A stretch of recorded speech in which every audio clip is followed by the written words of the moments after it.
Yo, what it do, everybody? Welcome to the deep dive, man. It's Monday.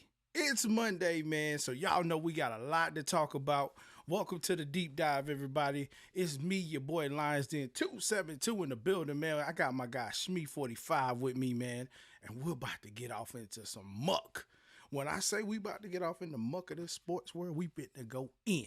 So y'all get ready. We got a lot to talk about today. Smee, how you feeling today, man? I'm feeling good. We got Thanksgiving coming Thursday. You know I'm fat. You know I'm ready to eat. Need some turkey, some stuffing, some macaroni and cheese. Yes, sir, man. I think this the first Thanksgiving, man, and I'm not really even like hype about the food, bro. Like something's wrong with me. I don't know if I got something going on in the You need smacked by your mommy. I don't know.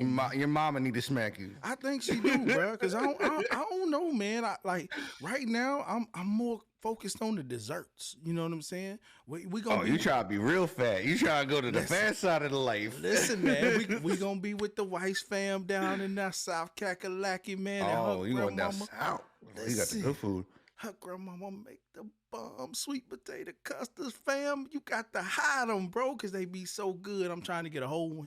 So, grandmama, if you listening, any one of the family members listening, grandmama, I need a whole pie. I need a whole pie Thursday. A whole pie. He said the whole pie. He don't even want food. He just want the whole pie dessert. I just want the whole. You trying to go to dessert coma? I need the whole one, dog. I need the whole one. Miss all the games? Facts. I'm good because I don't even want to watch that first game anyway. We're going to talk about it. I don't want to watch any of them. I honestly think this is the worst lineup that they've come out with in a long time. Fact. Like there is no good teams on. Like there is nothing good. Anybody don't want to watch Dallas. Nobody wants to watch the Lions. I mean, like, and what's the last game? We got the Falcons or somebody in it involved in it or something like that. It's some Garbaggio, man. It is. I don't even know anymore. I looked one time and I never looked again.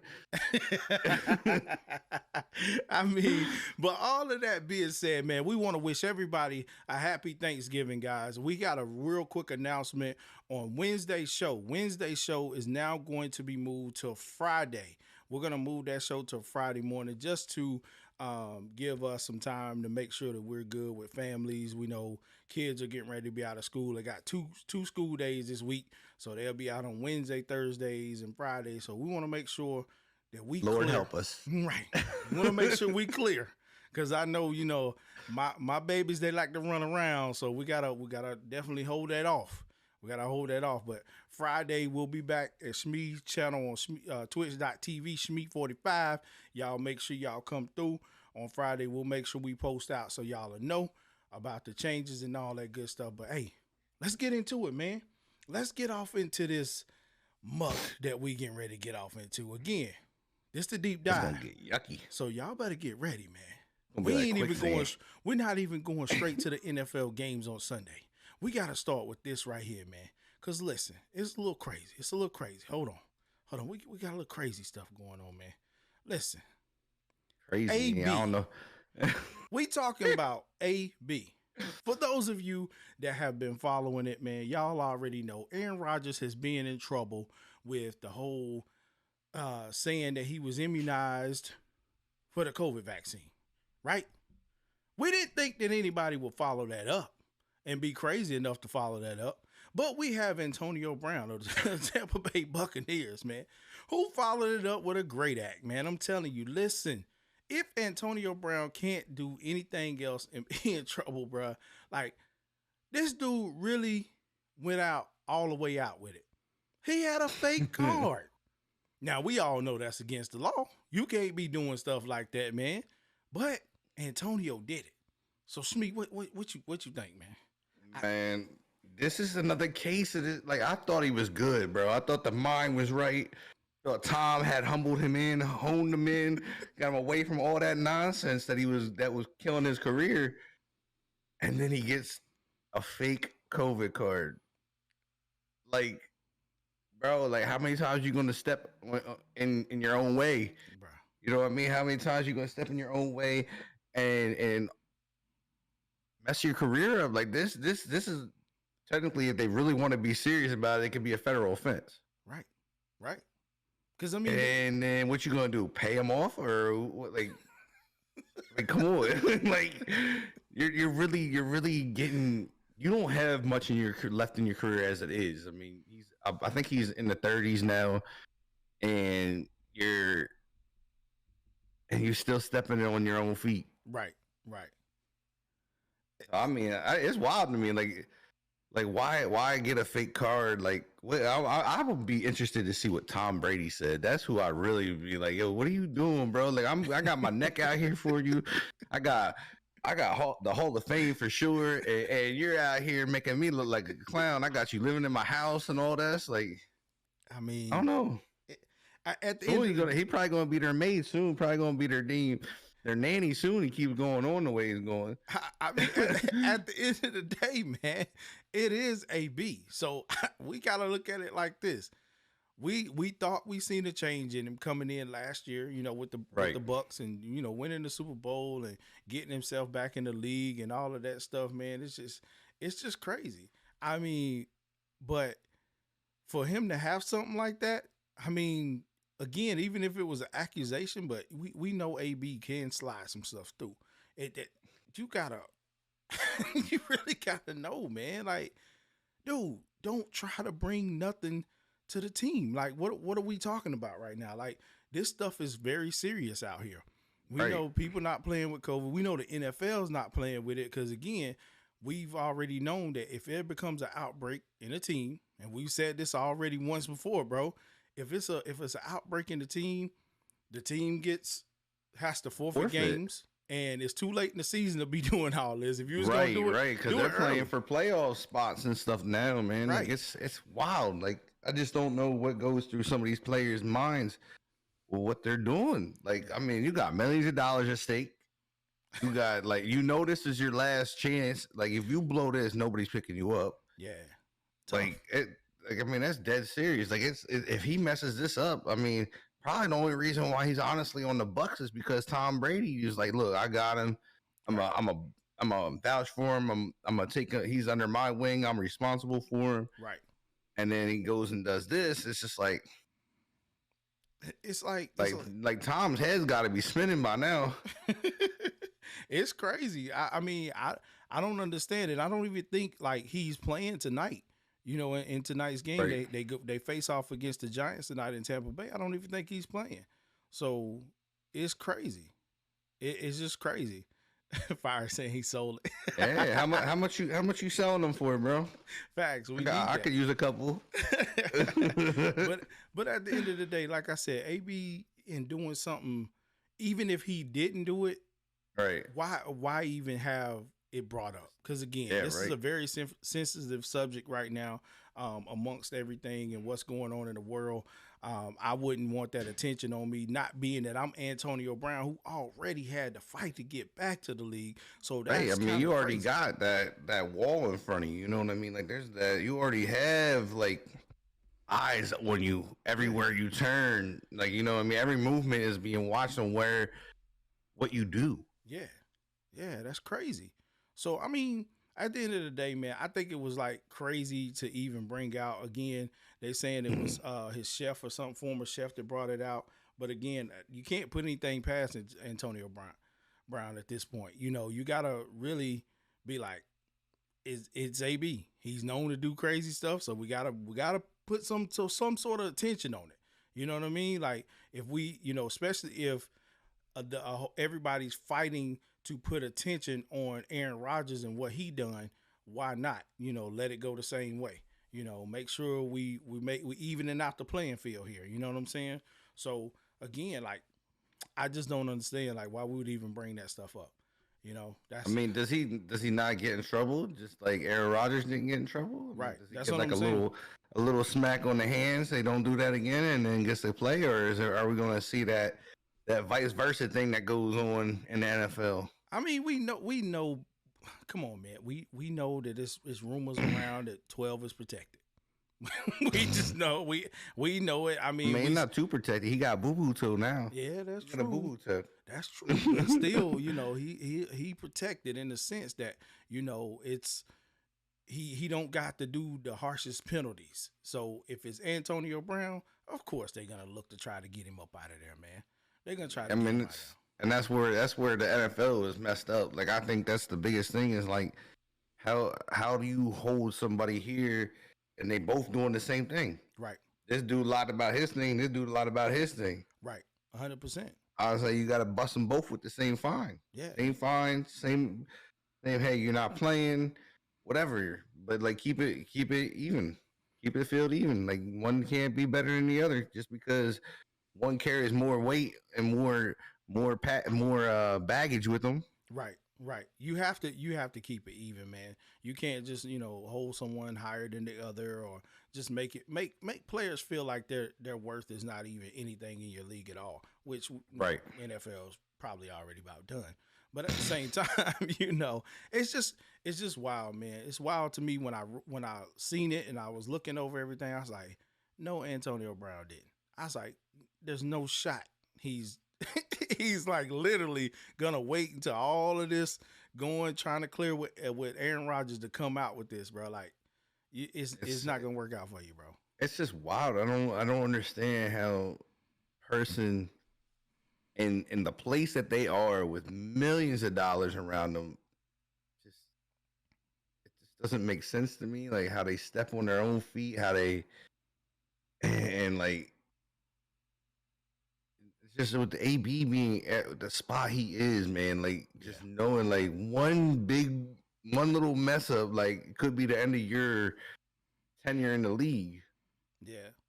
But I mean, at the end of the day, too, we got to look at it like this: if a guy keeps getting back in the league, I forgot his name, dude.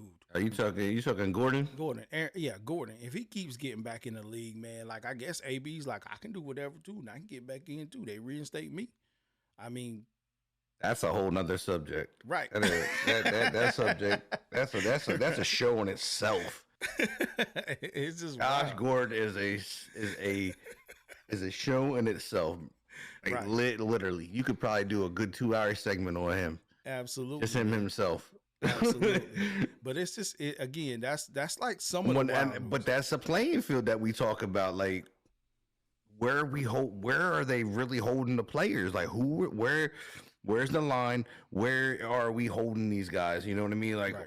are we really going to hold them to what we're saying and give them fines and suspend them, or are we just going to be like, here's your fine, we'll see you next game, thanks for the money type of deal, or what are we really about anymore? Because I honestly, like watching it, I don't know what they're about anymore. We don't know which way they're going, where they want to go with it. They Mhm. just know they want money some way somehow, and that's what it is. Right. It's the way to get some money back for what the money they lost last year with not having fans in the stadium, revenue from jersey sales probably being down, food sales. It's just a way from them to grab money any way they can. Yeah. That's what it seems like to me anyways. Yeah. I mean, it's just wild.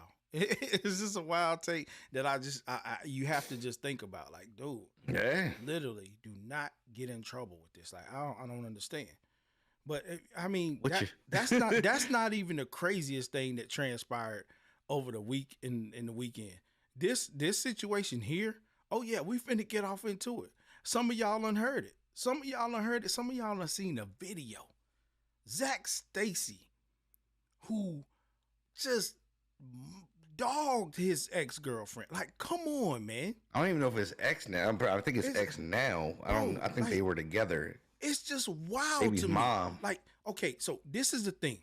This is the thing with me being a man, right? I was taught, you don't never put your hand on a woman. You say, for what? What you gonna put your? I don't care how mad you get. I don't care how frustrating you get. You never put your hand on a female. But the way 100%. that he done it in the video in front of the baby, man, that's absolutely insane. That's absolutely insane. And I'm getting tingly right now because I'm sitting here thinking about her and Right. how small she was compared to him being thrust into a full TV, picked up like she's some kind of rag doll, thrown to the ground, like, bro. And then on top of that, you run. What are you running from? At that point, when you did that very thing, you should have just went and took your ass. Yeah, you right already down know to the what's up. jailhouse. Like, come on, man. Come on, man. I mean, again, he was arrested, but he's out on $10,000 bond. But at the end of the day, man, no, there's no room for it. He needs to be buried under the jail. Let me use the terms my mom and dad bury him under the jail. Like, that's absolutely insane, man. I don't care. He could have turned around and walked out the door. Left it be. But to try to stand up and have that much pride built up in you to show your nass, and I'm going to say it like that because I'm going to try to keep it PG, in front of, to her and then that baby, like, come on, man. Come on, man. It's just crazy, bro. Like, I don't understand, Smee. I don't understand, bro.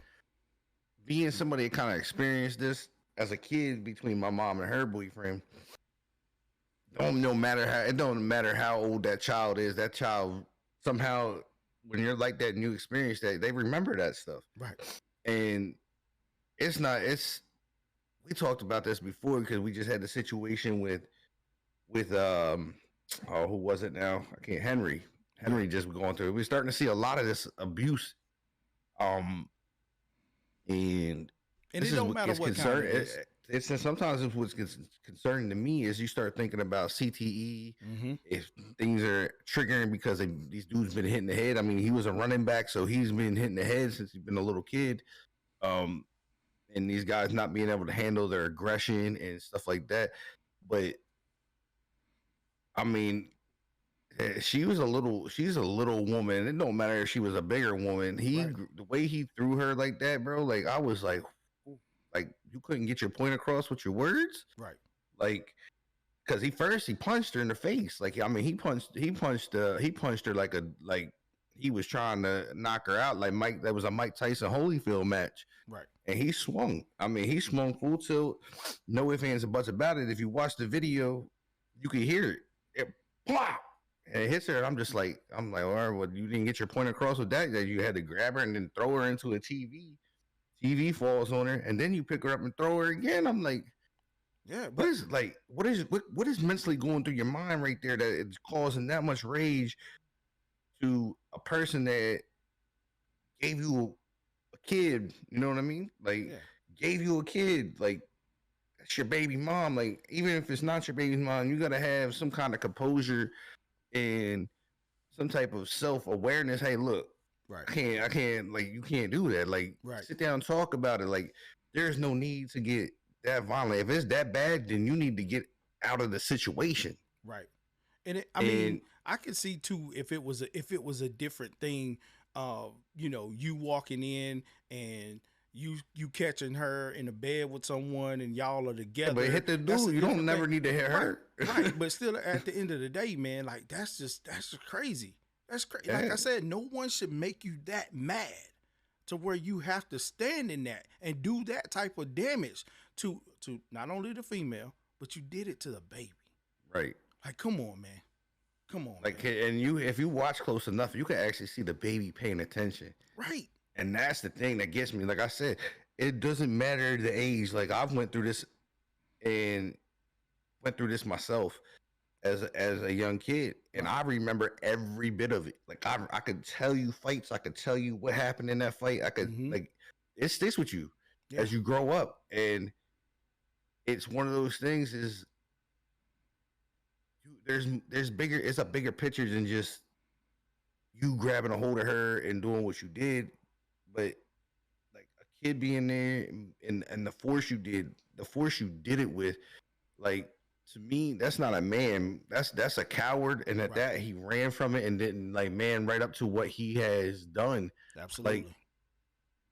Like, and if he goes to jail, boy, they gonna whoop his. You know what? 100%. They ain't gonna play with that. They don't. There's too many people in them places that are in there for life, and what happens? They get another charge because they whooped you. Right. Well, okay. I'm gonna go sit in my cell and eat my noodles. You know what I mean? Like, like there ain't nothing gonna happen to those guys. They don't care. Right. And like, I mean, the whole situation in the NFL right now with you're seeing so much abuse right now. Like, you're seeing these guys like literally ollie-whopping these women, and I'm just like who raised you? Right. And then sometimes I'm like, well, I can't really blame. Can I blame that on the parent, or is this just like this dude's pride that he can't just be a man and step back, and he has to try to prove a point by abusing them. Mm-hmm. A lot of times we both know, we both been in sports. We've been there. When you get on the field, you do build up that pride. You build up that pride, but then in the inside, you do have to look at it like you said too before. Um, is the NFL really implementing things to help these athletes with Mhm. triggers and things that can possibly stir them up? Because again, I I personally dealt with pride issues for a while, Mhm. being that when I was done with football.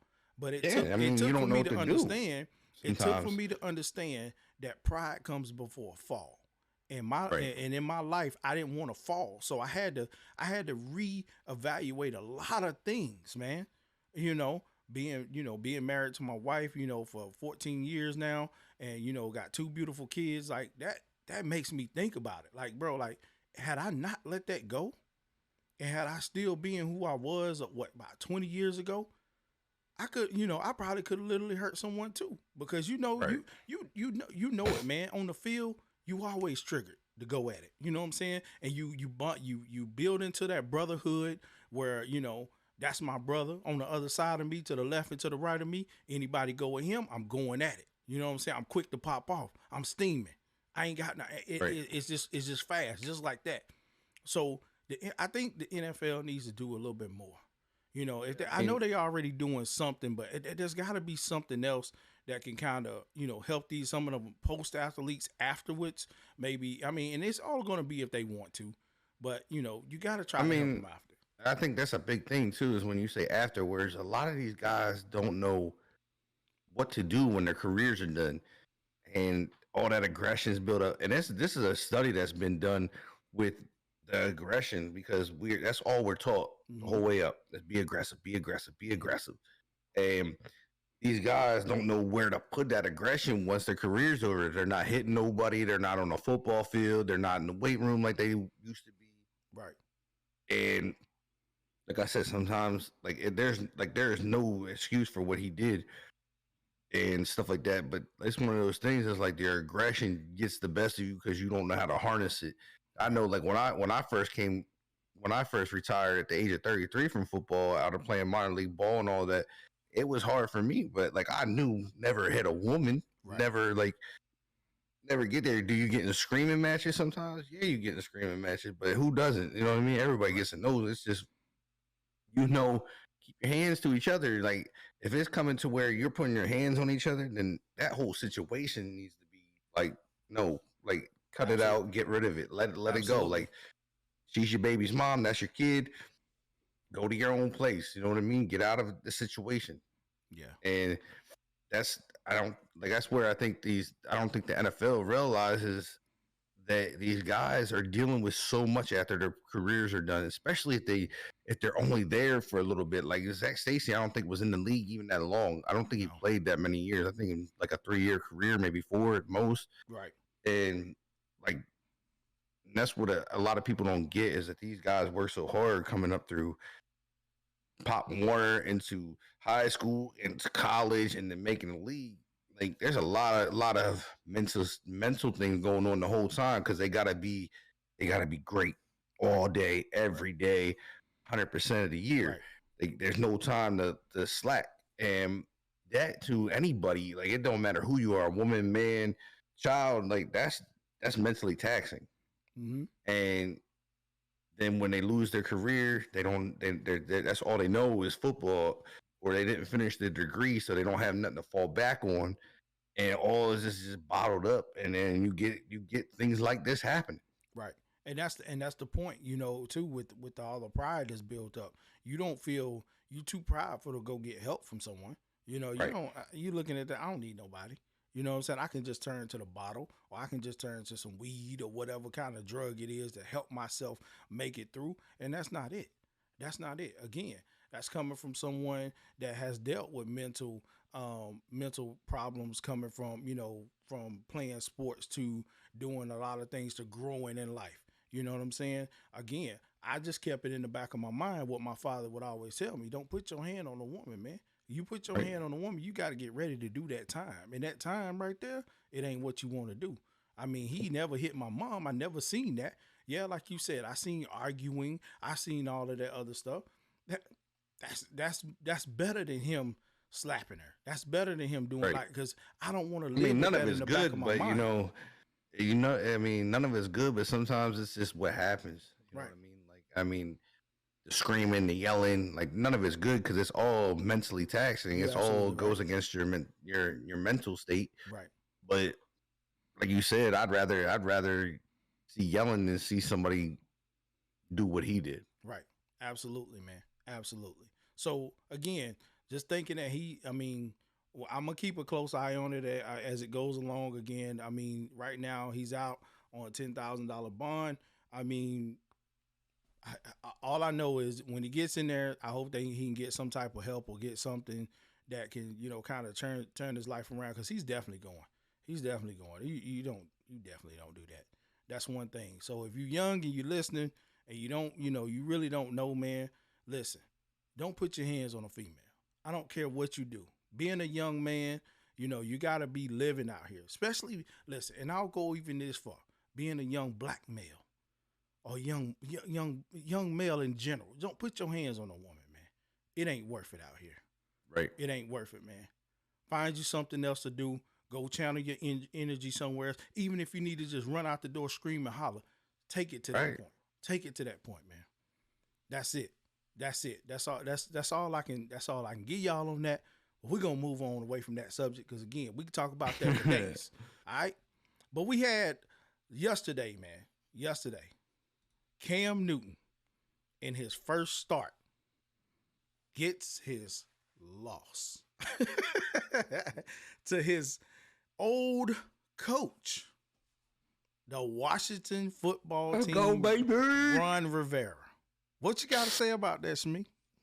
Hey, I'm just hoping that's two in a row for Washington. So I'm hoping it's last year turns into last year like we did last year. And when we were in the same position. I think we were like 2-6, and then that second half season came around, and it was like poof, we're off to the races, and we ended up making the playoffs because of Philly throwing the game on national TV. But a win's a win, however it comes Right. in the NFL. So I mean, I don't know. It was weird to me because like they were laughing, smiling together at the end of the game. I'm like, but you didn't want like what? Like it was weird because he didn't want Cam all year. So it was like, yo, are y'all being fake as shit right now? Like kind of like a fake, like y'all being fake, or are you being real, or is there really no animosity between y'all? Like I'm completely confused now. Right. Ron Rivera and Cam. Like, are y'all best buddies? Because they were smiling like they were getting ready to go party in a couple of minutes. I mean, Cam's doing this thing though. I mean, 5 touchdowns in two games. I mean, impressive. I mean, it wasn't a bad loss either. I mean, it was a 6-point game. And you got to think at it. You got to look at the first game he played. He didn't know the plays. He didn't really know the offense. He didn't know anything. But from yesterday's performance to go 21-27, 189 with 2 touchdowns. I mean, that's pretty good. I really think the offense fits Cam. I really do. Like, more and more I'm watching him play in this offense. Yeah. And the more and more he's getting it. Like, yesterday was like a complete different Cam compared to the first game that he played. Right. I mean, he was kind of like short notice thrown in there. Didn't, like you said, didn't know it all. But he's like yesterday, he looked comfortable. Mm-hmm. He looked like the old Cam, and he looked really comfortable in that offense. And I feel like it really fits his style. So I believe if he can keep playing the way he's playing, we see Cam get another contract. You think so? I think so. Hey, but he's gonna have to play. He's gonna have to continue to play at a high level. I mean, if he falls off and he can't produce, Cam's done. He might get picked up off of this. That's the thing. Like, all in all, though, man, it's like this: the whole vibe still in the city, again, it's Cam Newton crazy. Like, and I guess with the way that the loss came about, only a only a 6 point loss. I mean, that's not bad. That's not bad at all. But Cam getting out there now, had Cam probably got out there and didn't have a good showing the way he did, the fans probably would ate him alive.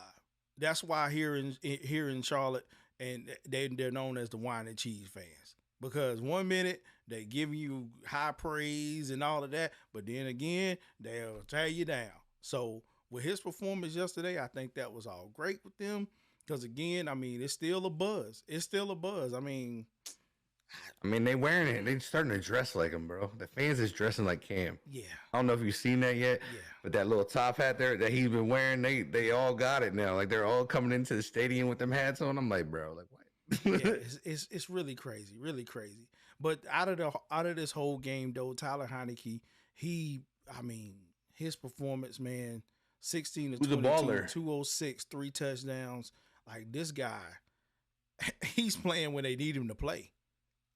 That's what I said to you. I said, I think I'm about to get one of his jerseys, even if he's not with Washington next year.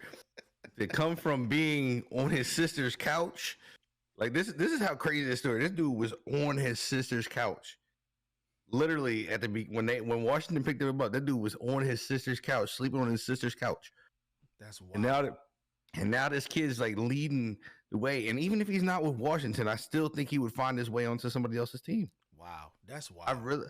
I really think he would. I mean, like this kid he just balls, man. Like he runs the ball when he needs to run the ball. He had almost a 5-yard carry rate yesterday. So do you think if he goes anywhere else, he'll be a starter, or does he? It depends what team he goes to. It depends where he goes. You know what I mean? He's proven that he can start. Okay. I think he's proven himself that he can start. I think like it all depends where he would go. Like I honestly think this is going to sound probably really broad and weird, but I think if Cam don't get a contract and Heineke don't get signed back to Washington, I could see him going back to Carolina and getting a contract. What? He would fit that offense. Wow. He would fit that offense too. He's not gonna. This guy has now stapled himself into the NFL. He's not going back to his sister's couch. Okay. I really don't think and that's not just because he's a Washington football player, because we've had some really bad players come in, right, and whatnot. And I try to keep it as real. I try not to be biased like on my team, because it's my team. I love my team. But I feel like he's really proven himself. Like, I mean, this guy, it don't matter. Like, I mean, look what he did to Tom Brady last week. I mean, and he did it to Tom in the playoffs last year. They gave Tom the best run, almost knocked Tom out of it. If they score one more time in that game, you would have seen Washington beat them. Tom doesn't win another Super Bowl. Wow. It was that close in that game.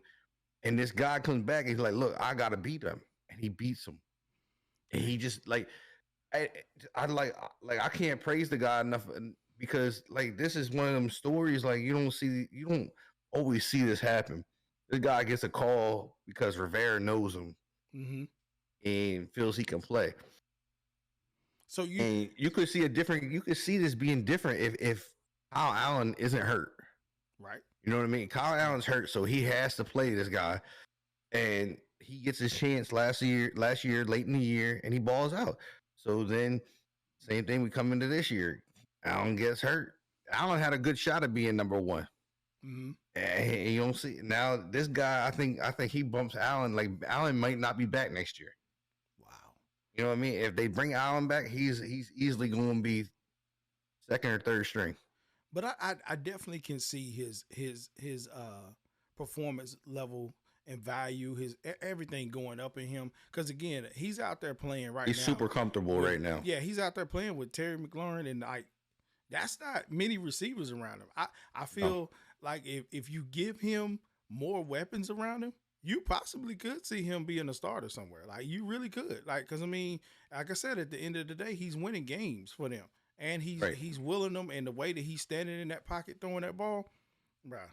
No. But I think they have the right core now. I think that's what it is. They have the right core of receivers around him. Yeah. You know what I mean? I think they got the right people that he feels comfortable with, because you see at the beginning of the first half of the year, it didn't seem like they had the right, because they had the young receiver in there.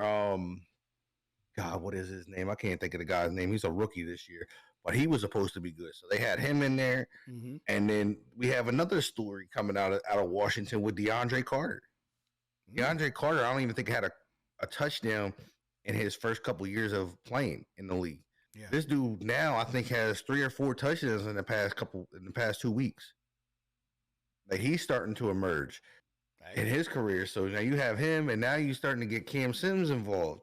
Cam Sims ain't been involved since the beginning of the year. Mm-hmm. Cam Sims is one of the guys they thought was going to be really big because he's a big guy. I think he's like 6'4", 6'5".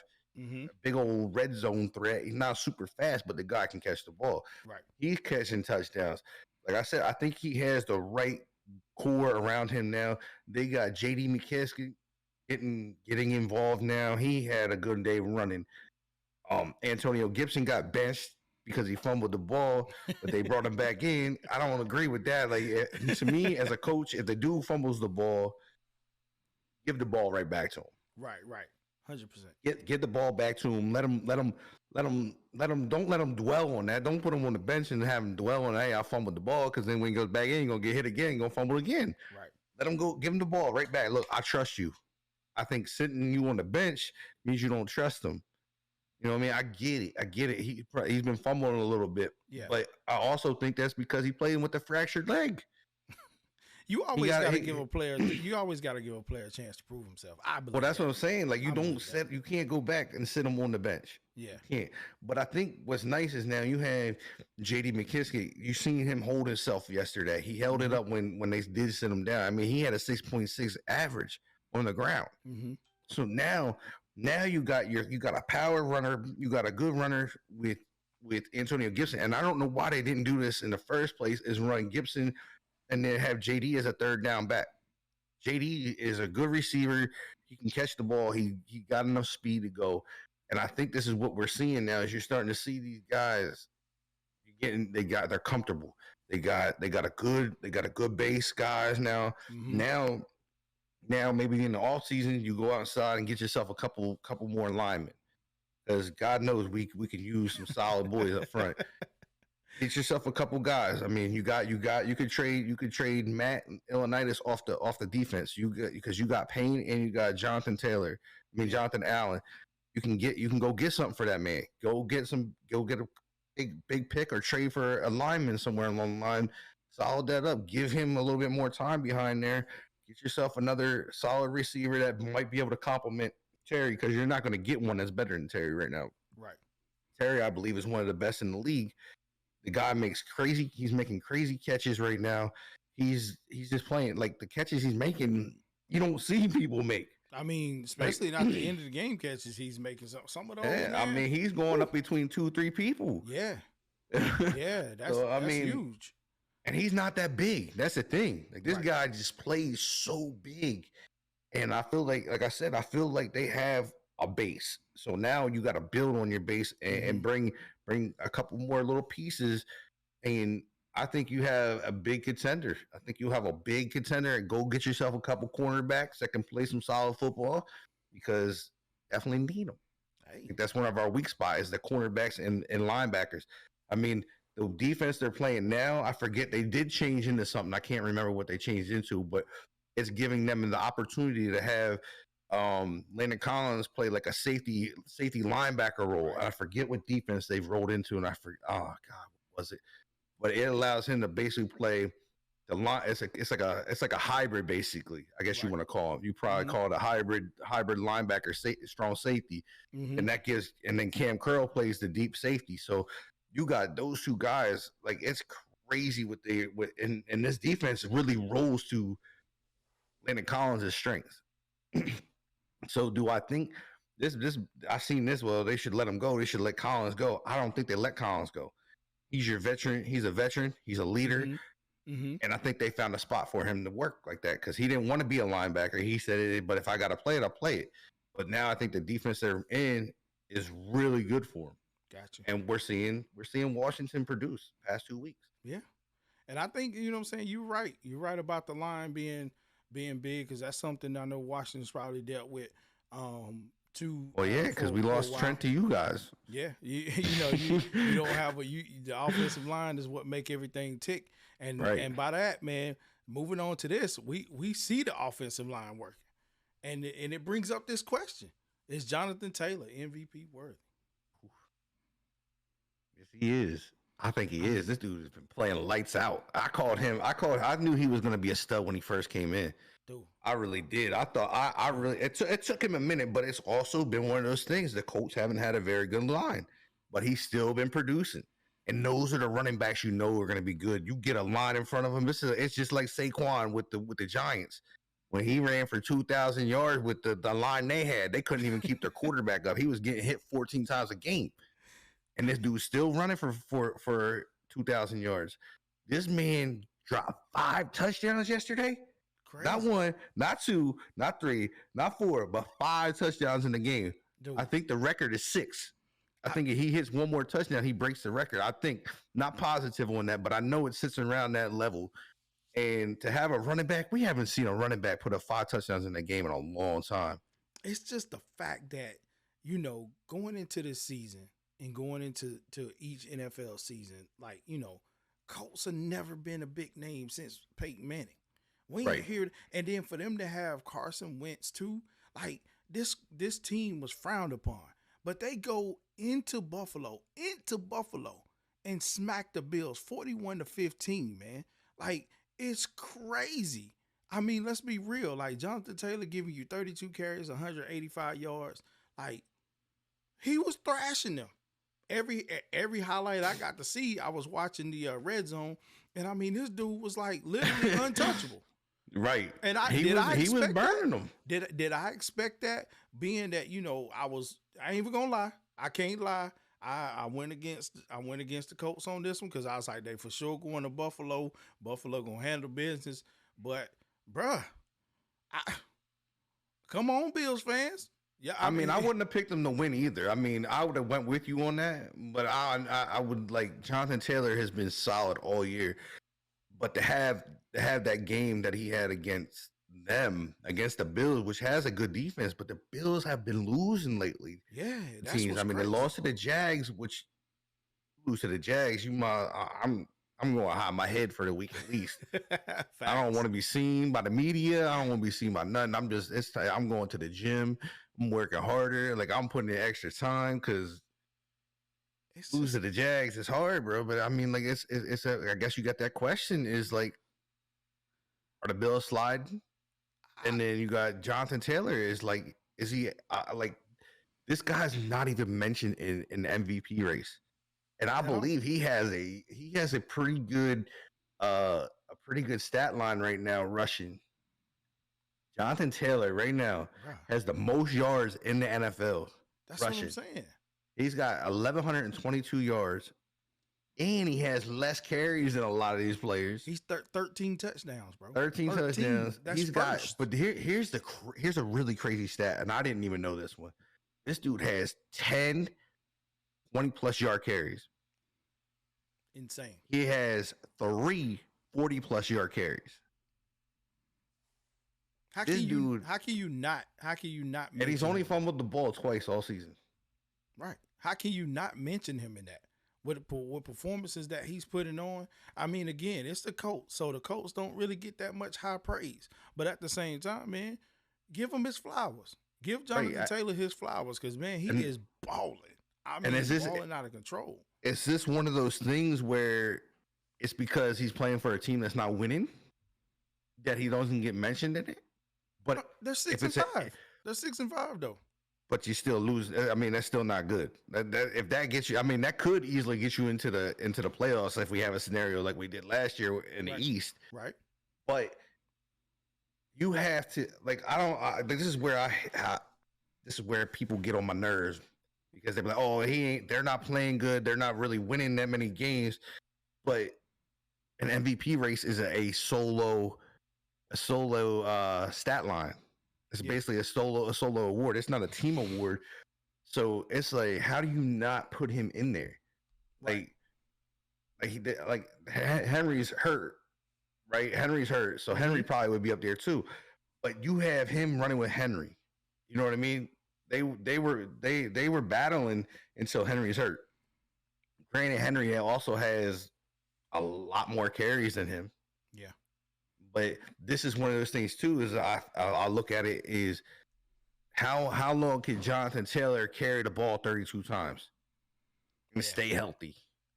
You do got to look at that factor. You got to look at the overwork. You're going in. You have a. I don't know what their record is going into their standings here, but if you even have an outside chance to hit the bubble, right, to get the wild card game, you have to. I believe you have to find another running back. You have to find somebody to complement him and take some of those carries off. Because if you're running him 32 times this deep into the playoffs, I believe he gets hurt. I believe he's going to get hurt because as you always state, playoff football is a different breed. You got people coming in. Now you got these guys you got teams coming from behind that are trying to ruin people's chances. Yeah. They're going to play harder. They're going to hit harder. They're going to be doing all this stuff. And he's carrying the ball 32 times. By the time you get to the playoffs, his leg's going to be shot. You're playing 17 or 18, 17 games now? Yeah. You're playing 17 games 17. a season. Do the math on that. 32 times a game. 32 times a game. This man's gonna run. This dude's gonna run the ball, right? He's gonna run the ball 32 times. Let's see. Not saying he's doing it every game, but 32 times. That's 544 carries a season. Whew. If he runs the ball 32 times, 17 games. Yeah. But that dude's legs are gonna be gone before you get to the playoffs. But it wasn't. I don't think this was an early showing from him though. It's not an early showing from him. He's been balling all year. Yeah, so I mean that could be a factor, but at the end of the day, I mean we still got, like I said, we still got to give him his flowers, man. The performances 100%. that he's putting out there right now, at least he has to be the in best that running talk. back in the league right now. I'll say it. He has to be in that talk. He has to be in that talk. I don't care if he is a Colt. He has to be in that talk because at the end of the day, who else is doing it? We ain't seeing that from nobody else. I mean, the closest running back to him, honestly, if I look at stat wise, the closest running back to him is Nick Chubb, and he only and he's got him by 600 yards. Right. See, something like that. What? Yeah, 11. So he's got him by about 400 yards. He's got him by 7 touchdowns. Just wow. It's just really, really wild, man. But hey, the Colts are rocking and rolling. If they just out here to take teams out, let them do it. But we still got to talk about Jonathan Taylor in the MVP talks. You have to put him in there. Talk about that, man. With the performances that he's giving us Sunday after Sunday, you got to talk about it. Not only just him, but the Colts in general, man. Shout out to you guys for rocking and rolling the way that you are. I mean, shut the Bills Mafia down. Like, wow, that's huge, man. That's huge. They even shut down the 49ers too. So I'm just like, bruh, I can't talk about that. Ain't none of my boys in MVP talks. I don't think. I mean, what? We putting Debo in the talks? We running them till we giving them too much. You know what I'm saying? It's crazy. But on to this next thing here, man. To this next thing right quick, man. We're gonna get back off into some more of these Sundays games. We want to get these top of the real high. Jimmy G now. for MVP. Come on, bro. Are the Cowboys in trouble? Are the Cowboys in trouble? Absolutely. I just need to know if they're in trouble, man. Cause absolutely. Listen, you go into Kansas City yesterday.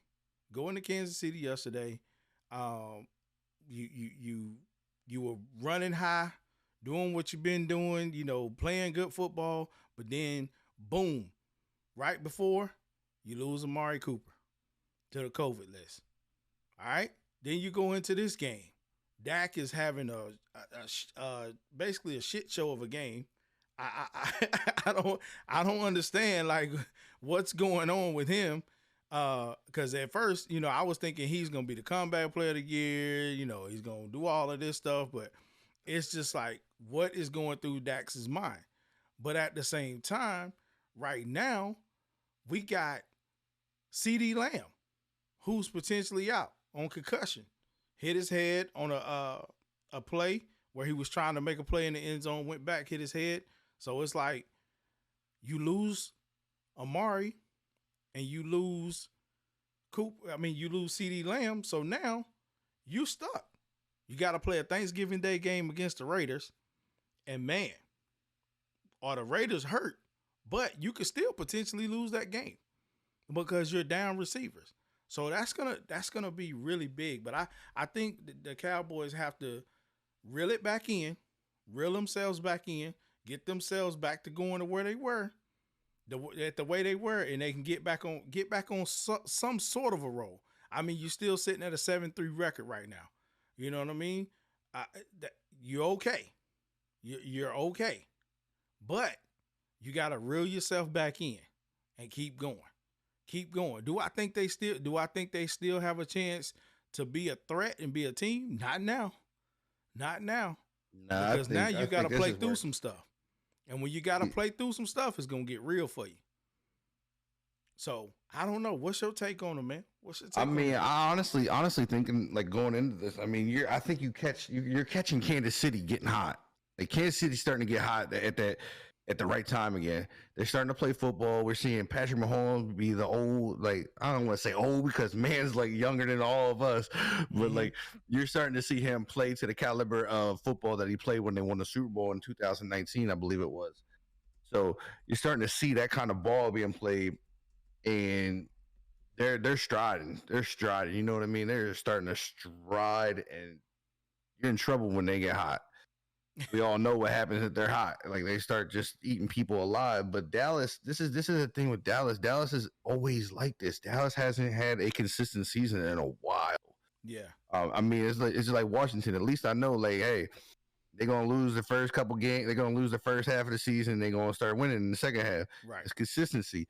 Right. You don't have like Dallas. Dallas is like it seems like if they lose one player, like one big player, they start getting bad. Like they don't think they can. Like it's I don't know if it's a thing down there, like mentality wise, but they start playing really bad football. And I mean, they got some division games coming up. Like their season is definitely, they can be in trouble real quick. I mean, they have Thursday night. Thursday Thanksgiving Day. They got to play the Raiders. Mm-hmm. Then they're coming in week 13. They got to play the Saints. Both those teams are shaky. So if any time to rebound, it's right there.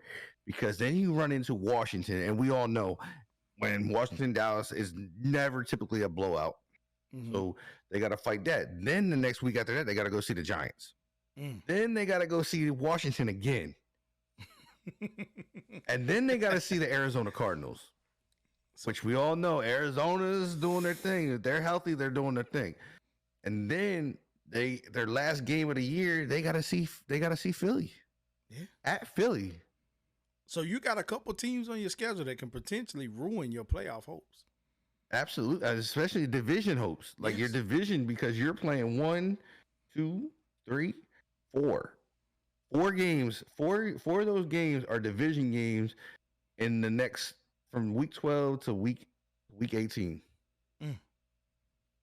That's tough. And you got to see a guy it's almost back to back because you see in week 14 and then you see Washington week 16 again. So you get in the division, and so they go to Washington, they go to the Giants. So they're two games on the road. Right. Well, 3 games out. They're actually 3 games on the road. After Las Vegas, that's a home game, and then they go to the Saints. That's a road game.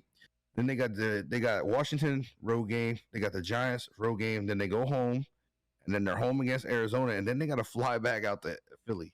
And Philly's going to be cold in January. Damn, that's crazy. You know, before they lost Cooper and before they lost CD Lamb, I was looking at Dallas, and some other people may think the same way. Watching the Cowboys again, I think the Cowboys have their game plan all wrong. McCartney and the way he's running that team, it just seems like that team's not built for that. I agree 100%. It's not right. I mean, you got Pollard who's carrying the ball way better than Zeke. But you still steady want to give Zeke the ball because he's the name that everybody knows. I mean, Pollard yesterday, he had 7 carries for 50 yards. His longest was 31. Zeke carried 9 times for 32 yards with an 8 yards as his longest carry. Like, why wouldn't you switch up your backfield? I Why think wouldn't you this is switch up your backfield? That way you don't have Dak throwing the ball 28. You have 28 out of 43 attempts. Like, come on, man. You got Dak throwing that ball a little bit too much. I think you got to switch it up. You got to have a balance because we all know you don't never want to get one-sided in football. Because if you get that way, a team can get the upper hand on you. I agree. But that's always been a McCarthy thing. He's a pass first guy. He's always been pass first. I think that's why he was granted him and Aaron Rodgers didn't work out. You know how that goes. Mr. 12 says he got to go. They go get a new coach, and and McCarthy's on his way. 100%. But that's why I think that offense was so powerful in Green Bay because that's what Rodgers wants to do. He wants to throw the ball. They still like that. They still throw the ball a lot. Mm-hmm. But I think what you get into here with, as you say about why don't you switch up your backfield, I think this is because what they pay Zeke. That contract is so big for Zeke. It's like, we got to have him on the field. We got to get him touches. We got to do this. You know what I mean? And it might be a Jerry Jones thing. Jerry Jones in the coach's ear. We all know Jerry Jones. He don't ever leave the coaches alone. 100%. You're right. He's a Daniel Snyder part 2. So he's always in their ear, and he's like, look, Zeke needs these. You need to give Zeke this. You need to give Zeke that. And McCarthy is off the believe. I mean, I think it's like one of those things. It's a similar situation as it was in Green Bay, except Aaron Rodgers needs to throw the ball up in not I said Arizona, I mean Green Bay. But you have him, it's the same situation, but down here it's about running the ball. Mm-hmm. And Dallas has always been a team to run the ball, right? They've always been that. Right. Like, I honestly think he's not the coach for them. And like you say with Dak throwing the ball 43, I think he's throwing the ball more than anybody quarterback besides probably Aaron Rodgers in passing. Like, Dak is throwing the ball a lot. Yeah. Let's see, he's throwing the ball.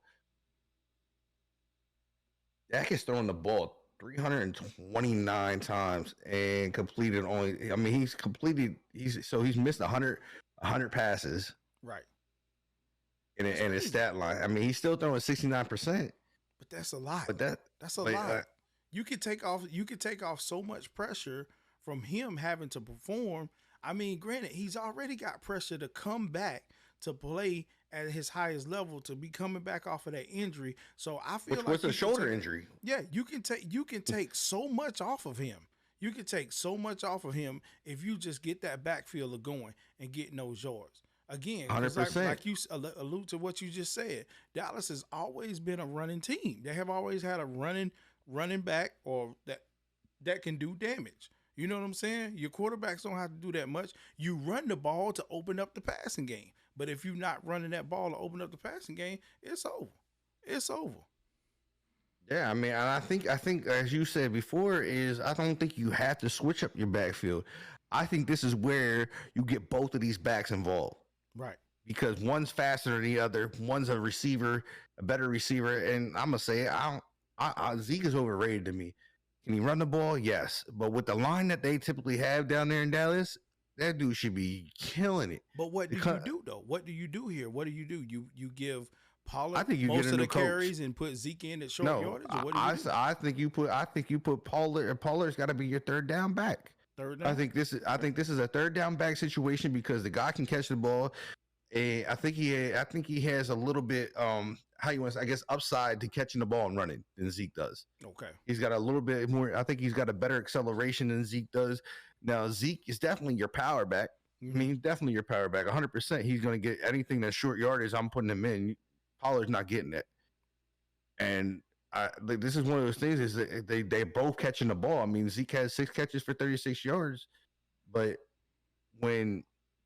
if you get a high hand, like if Pollard can continue to get if he's getting in there and getting touches and he's making big plays and he's getting more yardage, then maybe you ride Pollard for a little bit until he falls off. Right. I mean, but I don't see McCarthy doing anything in that sense just because of the fact that he's a pass first guy. Right. And I mean, for Dak to throw 43 times and not have a touchdown, That's You wasting an arm, bro. it, Like that. I mean, And for I real. said this earlier in the year. Is like how bad was that shoulder injury? How long does that shoulder last throwing the ball that many times? I said it when I think it was like the first game back. I think early in the year, the man threw for like 56 times. Yeah. I'm like, what are y'all trying to have a quarterback all year? You trying to get one game won and then have no quarterback again? Again, it's about making him trying to have him be, make a statement year for himself when that's not even the take that they need to take. But coming up on Thursday again, they face off against the Raiders. Raiders have been losing, but again, that you're going into that game potentially without Amari Cooper and CD Lamb. So now who's going to step up? Well, we're going to see Schultz step up. We're going to see Gallup step up.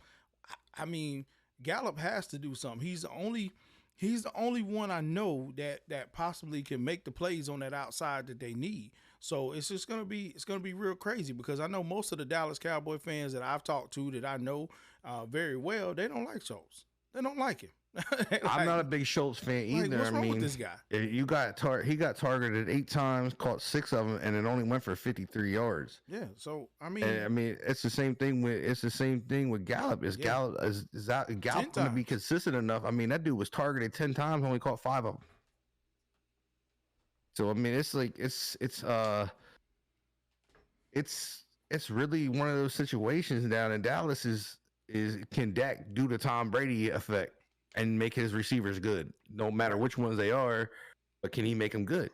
Right. I mean, but surely come Thursday, you definitely don't need to be throwing the ball as much. You need to be working. Yeah, I think it's time to run. Yeah, I think it's time to run. And honestly, I think Dallas would really help themselves by getting rid of McCarthy. Yeah, I agree. I agree. It's just not an offense that he fits. Like if you gotta put McCarthy in a pass offense. You know what I mean? Like that's where he belongs. That's where he would thrive at. And I just don't see. Like I didn't agree with it when they brought him down there. I was like, why are you taking a dude that doesn't run the ball down to Dallas? Like I said that from the very beginning of it. I said that guy likes to pass the ball. I said, yeah, you guys got the targets, but just pay Zeke. What was that? The contract was stupid. I think it was like 4 years, 46 million or something. It might have even been more. Yeah. But when you pay your back that and you ain't gonna feature the back, right? I'm lost. Like I'm not paying you that much money if I ain't featuring you. You know what I mean? Like it's no doubt in my mind that they'll be okay on Thursday. Again, they just got to focus more on the run. This is an opportunity again going into Thursday. This is an opportunity for them to focus on that run. Focus on that run. Right. And when you focus on that run, you can make everything else pop once your receivers come back. Yeah, I mean, like you and like I said, you be back in that flow of getting yourself settled down and you rocking and rolling. But if they don't do that, and you still got Dak out there slinging that ball left and right, no touchdowns and all these interceptions, like come on, man. Yeah, I mean, this is one of those times. It's like they could easily get 2 wins here. They could easily be at the end of the. They could easily be what 9-3, 9-3 here, and then going into division games. God, it's going to be huge for them right here because these division games, we know how the East gets at this time of the year. You got the Giants; they're not playing good. Washington's kind of sparking themselves right now. So you know these division games are going to be hot. They're going to be a dogfight. Like you're going to get into a Donnybrook. If these guys, I don't see Dallas going in and blowing out anybody in the East because the East is just always like that. These guys can be having the worst season, and then when they play each other, they look like they're playing their best season. Right. And with having 4 games in the division. And then Arizona breaking you up. Arizona, like I said, if they're healthy playing them, that's gonna be a fight. Oh yeah. That's gonna be a fight. And they could easily go be in trouble real quick. I mean, if you don't win these 2 games, that'll sit you at 7-5. Then you gotta go to Washington, and Washington hits, and I mean, this could lose your season. 100%. Like I think these 2 games they're coming up on are going to be very big for them to stay at the top and win their division and get in a playoff spot. Yep, 100%. That's why I say you got to really pay attention to what's going on around. Because again, Sunday after Sunday, we never know. We never Right. know what's going to happen. And with that being said, we had the Ravens taking on the Bears on Sunday, man. And boy, that was without no Lamar. No Lamar. I mean, at this point, dude, come on. Come on. Like, you had no Lamar. You still pulled the game out 16-13, but the Bears should have won the game. The Bears should have won the game. I mean, if the Bears go into Thanksgiving Day game and they lose, I'm with everybody. I'm with all the Bears fans out there and everybody else. Matt Nagy needs to go. He needs to go. Oh, 'Cause, they're I mean- calling for it. Our guy Dev he was calling for it on Twitter. He's like, get him out of there. He got to fire Yeah, him. like- We need a new coach. Like, come And we on, know man. he's a big Bears fan, and he's one of those guys. That's why I watch Dev a lot. That's why I pay attention to Dev, because Dev sits on these boys on this Bears team because he's a Bears fanatic. We Yeah. all know that. But he's sitting there, and he's usually pretty patient before he calling for the coaches to be going. But he was on Twitter all day. He's like, he's got to go. He's got to go. And I 100%. agree, because I don't think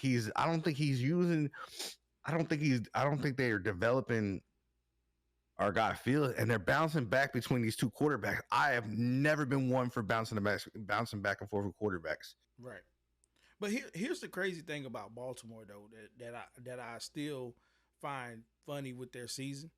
They started out hurt, and they still don't have a lot of people back.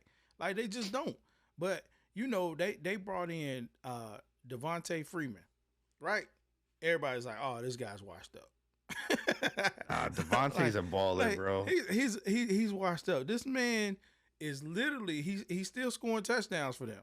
I mean, Huntley came in, went 26 of 36, 219. He only had one interception, but no touchdowns. I mean, he played good enough to help them win the game. I mean, Right. still, it's not the type of game we would like to see the Ravens play. But again, I mean, Justin Fields goes out of the game, and you got, Andy Dalton coming in with 11 out of 23 with 201, 2 touchdowns. Like, It's Andy Dalton, bro. I mean, but it's still, I think the way the game was called is the Terrible. reason why I think half of the Bears fans just want to choke Matt Nagy out right now. And it's well, just to like- me, it's like, to me, this is one of those cases where you mess up a quarterback. You mess them up. You start messing with their mental by doing these things. right. And is what I hated when they did this to Dwayne Haskins. Like, either play him or don't play him. If you're going to play him, play him. If he messes up, let him play. That's the only way they learn. You know what I mean? Mhm. He's like, you got Justin Fields and you got Andy Dalton going in a limbo here. And you got Andy Dalton, like I said, none of us were prepared for Andy Dalton to have a half decent game. Right. Like, None of us. never. Never. I mean, he's got 200 yards, he got 2 touchdowns, played a good game. But this is the things is where I believe you're seeing him in and out of the game too much. Like, you're seeing Fields in and out of the game. And I don't know if I think he might have caught a little bit of an injury, but I'm not sure. Mm-hmm. But at the same fact, it's like, it's been every game is like you're pulling him in, you're in and out, in and out, in and out, in and out. It's like, come on, man. Like, sit with one guy, either let Fields be the guy or sit him and develop him. Yeah. You just can't have that style of coaching around him going into next year. No, because you're gonna mess his mental up. Like, he's not gonna be confident in himself. You know what I mean? Right. And that's the worst thing you can have is a non-confident quarterback. Absolutely. Absolutely. You want to get this offense, especially if you go and draft him as high as you did. You go Right. and draft him, you want to have him in there to be your quarterback. So at the end of the day, you just gotta, you gotta make it pop for him. So they're saying in chat that Fields had an injury, but I know he's had Right. an injury, but Yeah. they've still been in and out with him. Like, they don't know if he's going to be the starter. It's just been a limbo. Like just make the call, man. Like, It's Matt Nagy's coaching style, man. It's his coaching yeah, style. I'm It's just not. I'm not for it. Like, I'm with Dev 100%. Look, bro. Like, you either put the dude in the fire and let him rock, or you pull him out of the fire and cool him off and let him learn a little bit but like I said, like I think this is one of those issues. I don't think the quarterback coach is developing right. I don't think I just don't think like you're saying, the coaching around him. I just don't think it's there. Yeah. Yeah. You know what I mean? I just don't think I just don't think the coaching is right for him. It's the same thing down in Jag country. I don't think the coaching is there for the development of those two quarterbacks. Yeah. It's definitely gonna be something to, keep an eye on, because again, I mean, we going I don't think he finishes the year though. That's my take. I don't think Nagy even makes it to the end of the year. They going into Just a to game see on an Thanksgiving. interim. They going into a game on Thanksgiving Day versus the Lions, and I mean, you could very well lose, because look, we seen yesterday the Lions faced off against the Browns.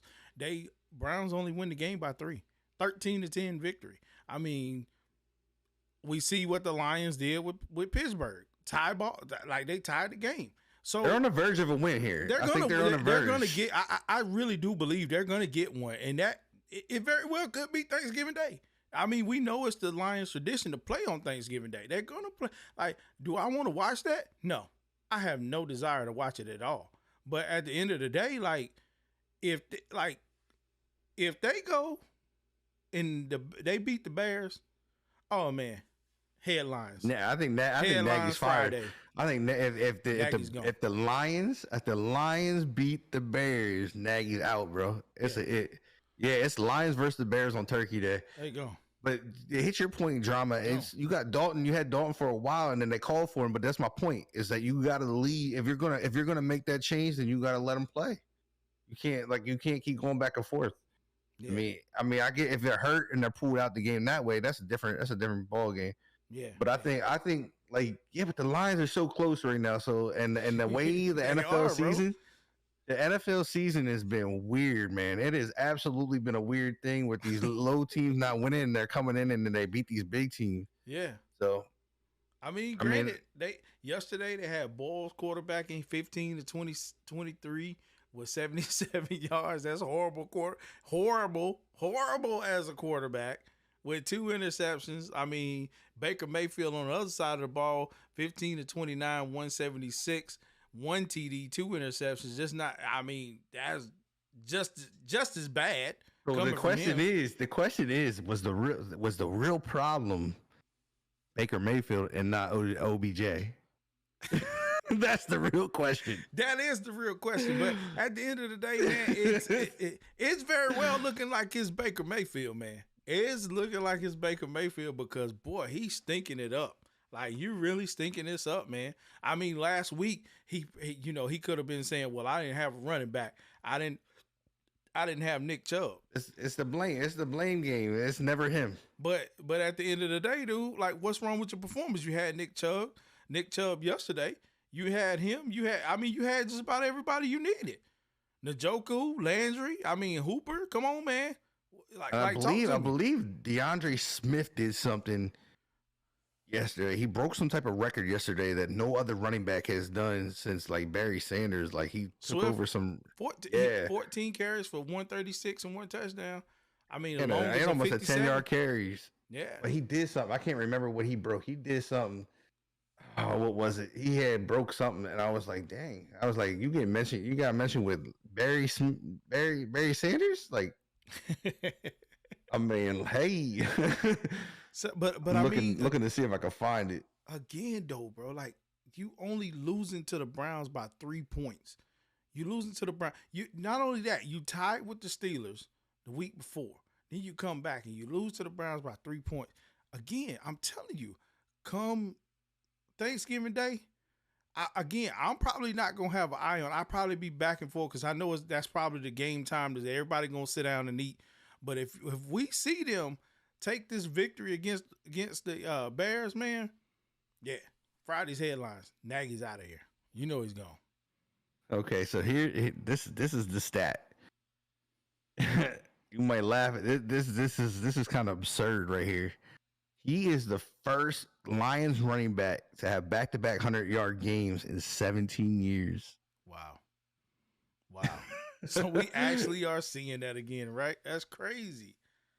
That's absolutely crazy. Wow. 17 years. Wow. Shows you how bad the Lions are. So, I mean, like I said, it's just, it's just wild to me, man. It's wild that that back to back weeks you've played pretty well. Sort of, you can say you played pretty well. You know what I'm saying? Like, I mean, there's no other way to say you did not play, because again, tying the Steelers, that's huge. That's huge. Even though it's the Steelers, I don't care. Right. Tying them, but then you come and you lose to the Browns by 3 points. That's even better. That's even better. So I mean, I don't know, man. But again, the NFL on Sunday is any given Sunday. We all know that. We know that the teams that you may pick to win are not going to win.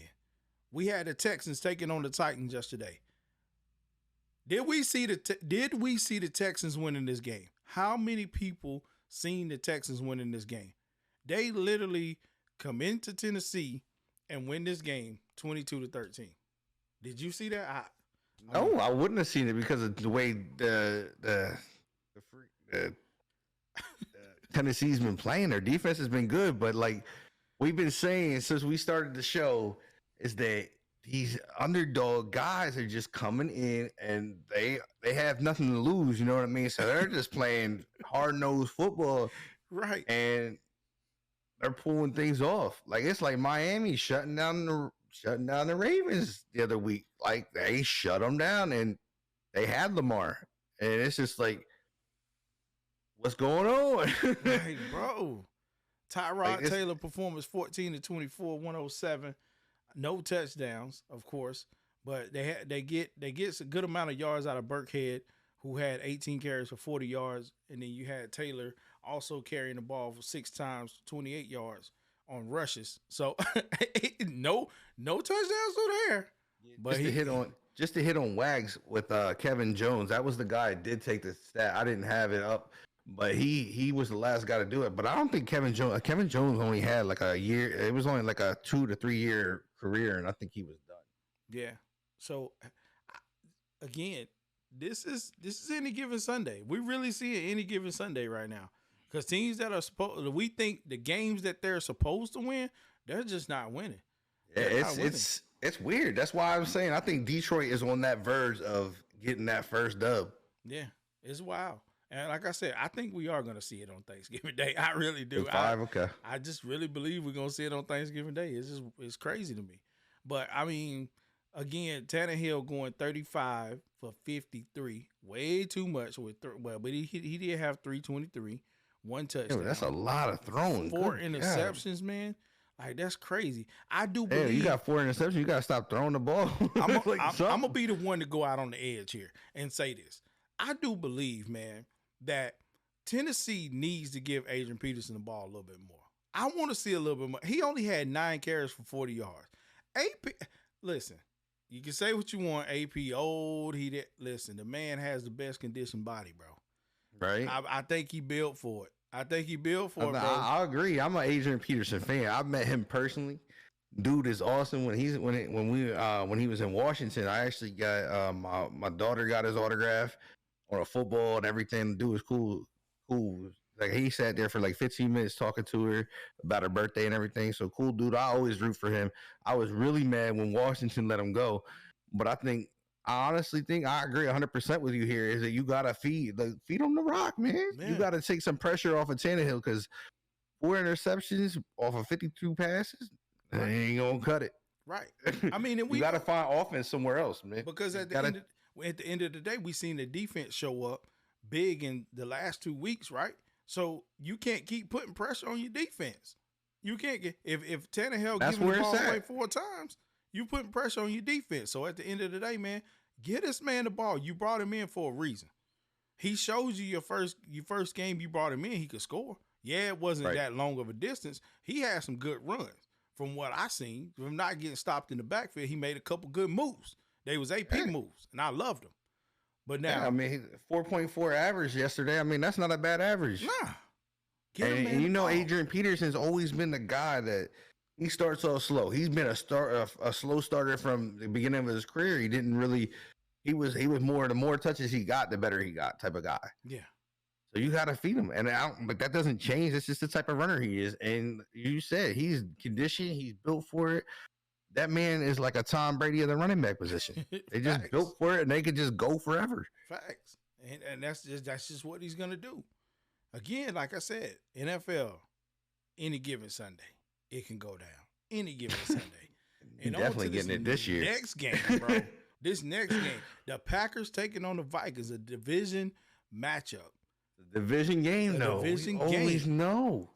These division games. The Packers go down in this one 31-34, man, to the Vikings. And, like, don't get me wrong, Jefferson and his play on yesterday was insane. I was like, no shot. There's no shot he's doing this. He had 8 receptions for 169 yards with 2 TDs. He basically gave them that Randy Moss impersonation all over again. I mean, what do Kevin King, I need y'all to wake up.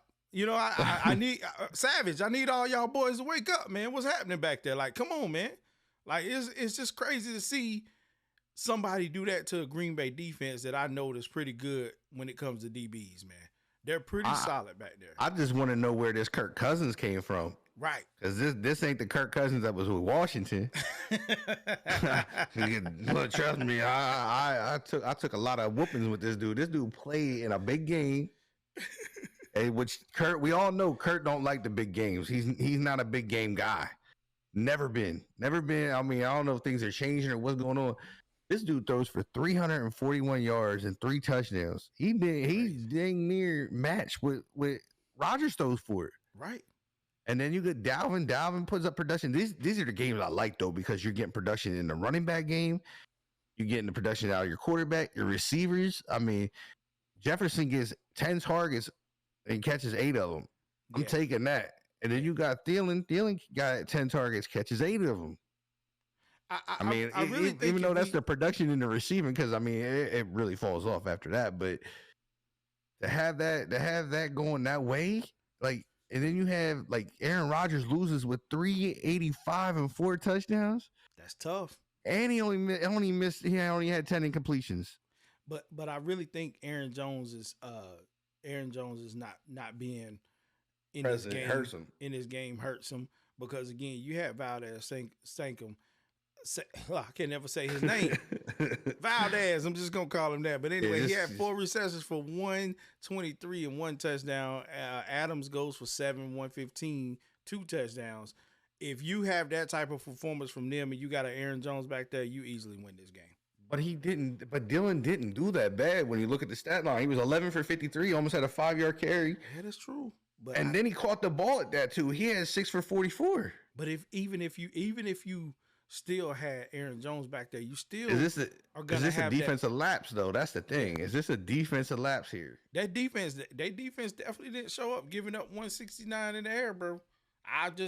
Come on, 169 there. They gave up. I'm just saying, 341 in the air to one receiver, bro. To one receiver, that's hard, bro. He was torching. Hey, when you're on. I mean, it's not like there wasn't no defense really in this game. If you really want to look at it, if you want to be real with it, there really wasn't. Because I mean, they gave up 100 yards, over 100 yards to 2 receivers on the Vikings side of the ball. Right. You know what I mean? And the one touchdown to Adam Thielen, I did pay attention to this game a little bit. The one touchdown that Adam Thielen had, he literally ran through 2 guys.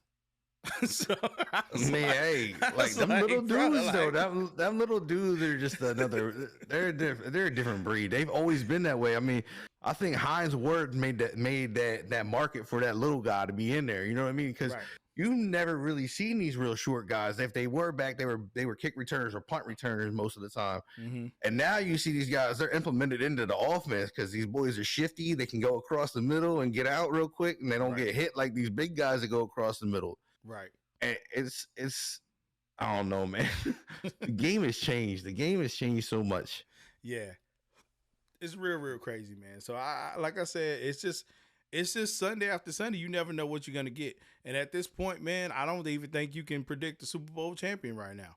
I don't No, know. I this mean, is I know, weird. I know we got people out there talking about New England's gonna win it and so on and so. Right now, let's just not. let's just keep our I'm not even about ready for to touch that let's because this just ain't keep going our like this. eyes glued to It's like, the TV each Sunday, what red zone or whatever it is we doing. And listen, man, let's just make sure that we can get some sense of knowing that, hey, this season is real wacky. It's real wacky, man. But coming up real quick, man, we're gonna finish recapping the rest of the Sunday's games, but we're gonna take a quick break here, guys, and we're gonna come right back. I'm gonna run the ad for you guys, and sorry if you're not subbed to the channel, but again, don't worry about it. Don't worry about it, man. You here, you're getting more and more hot takes. Again, we're gonna finish up the Sunday recap, and we're gonna touch off into a little NBA action and what happened last night in the NBA. So y'all don't want to miss it, man. Stick around for that. All right, we'll be right back. We will be. All right, y'all. We back. We back in the house.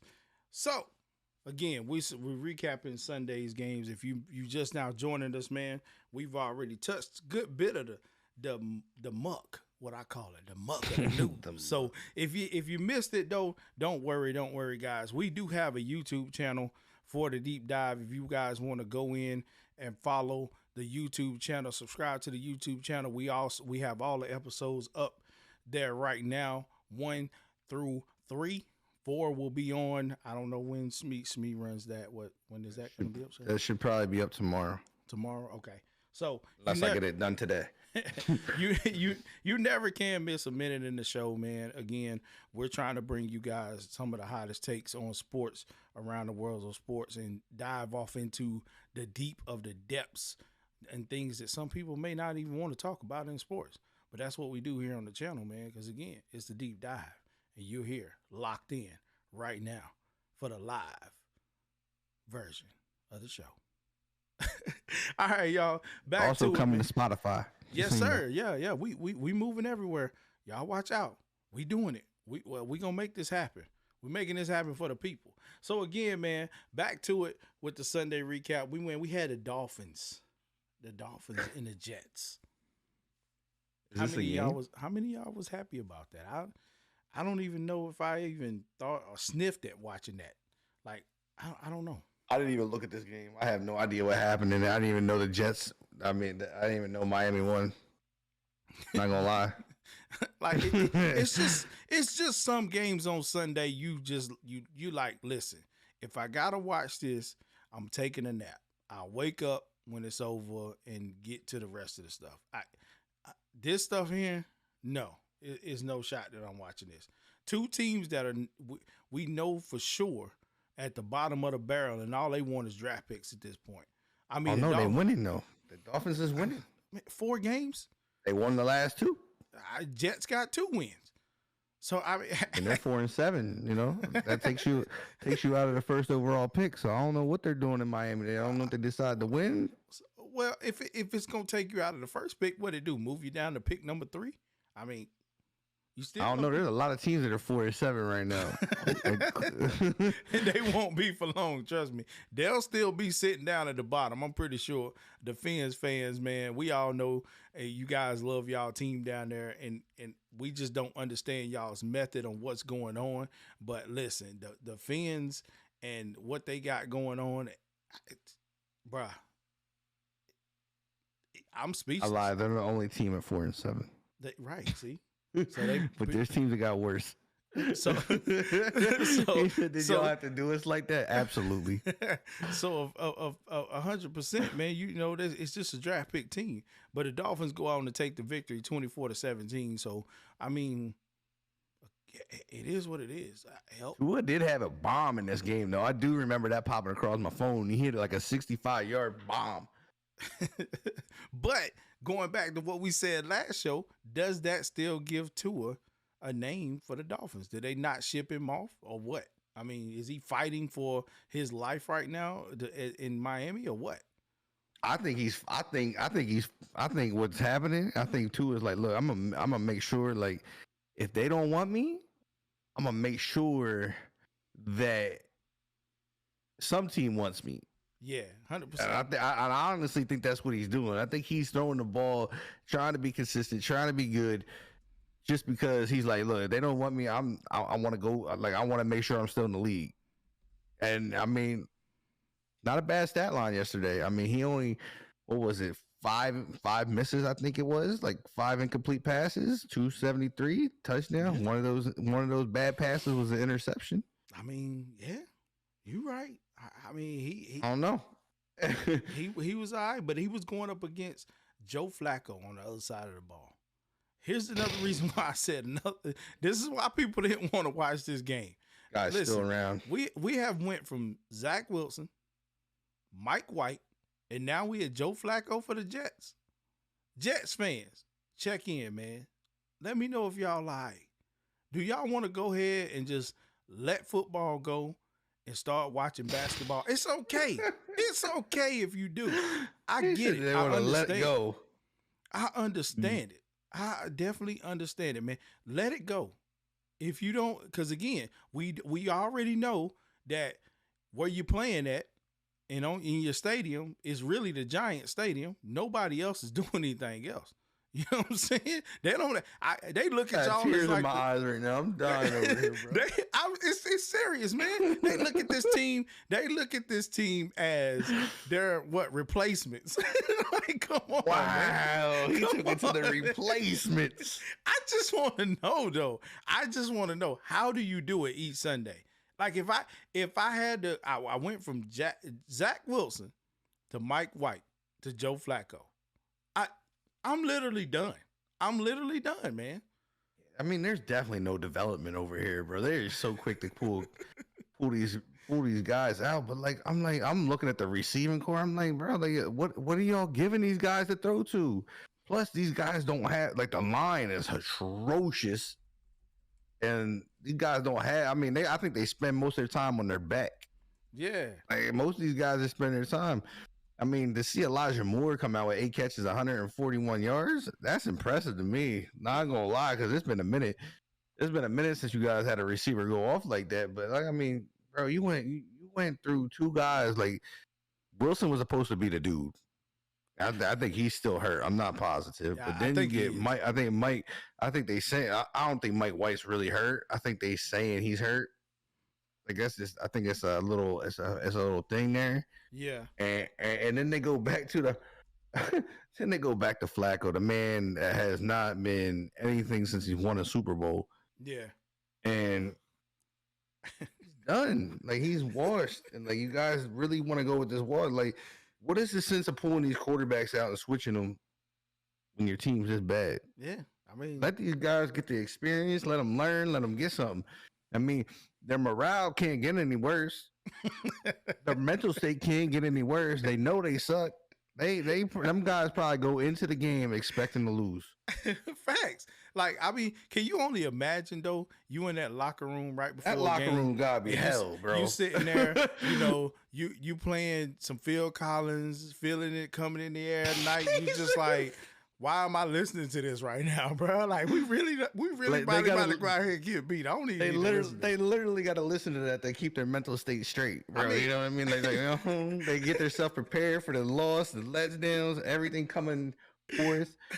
I mean, let's be real. If it was me, man, I ain't trying to hype myself up for nothing. I'm in the locker room, bro. I probably already got my portable PlayStation. I'm playing. Hell, they probably had to call me 3 or 4 times. Playing Madden, playing Madden with the Jets. Call me 3 or 4 times to even get the hell, you know what I'm saying? Get out there on the field, because I got my headphones on. I ain't trying to hear that. I really ain't want to play. So, you know what I'm saying? Like, I just don't understand. These boys just playing for paychecks now. Right, bro. That's all they're doing. Man. Now, do you think this has got to stem ownership wise and coach wise because of how they've been, like, I don't even know how many coaches. Like, I think they've got the Washington. I think they got Washington beat with quarterbacks now. Yeah. We know how Washington had a carousel, bro. There's a guy that goes to the games down in Washington, and he got every, like, quarterback listed on his jersey. He don't even buy the jersey no more. He just makes the number out of tape now and readjust the number, and then just adds the quarterback's name to the back with tape.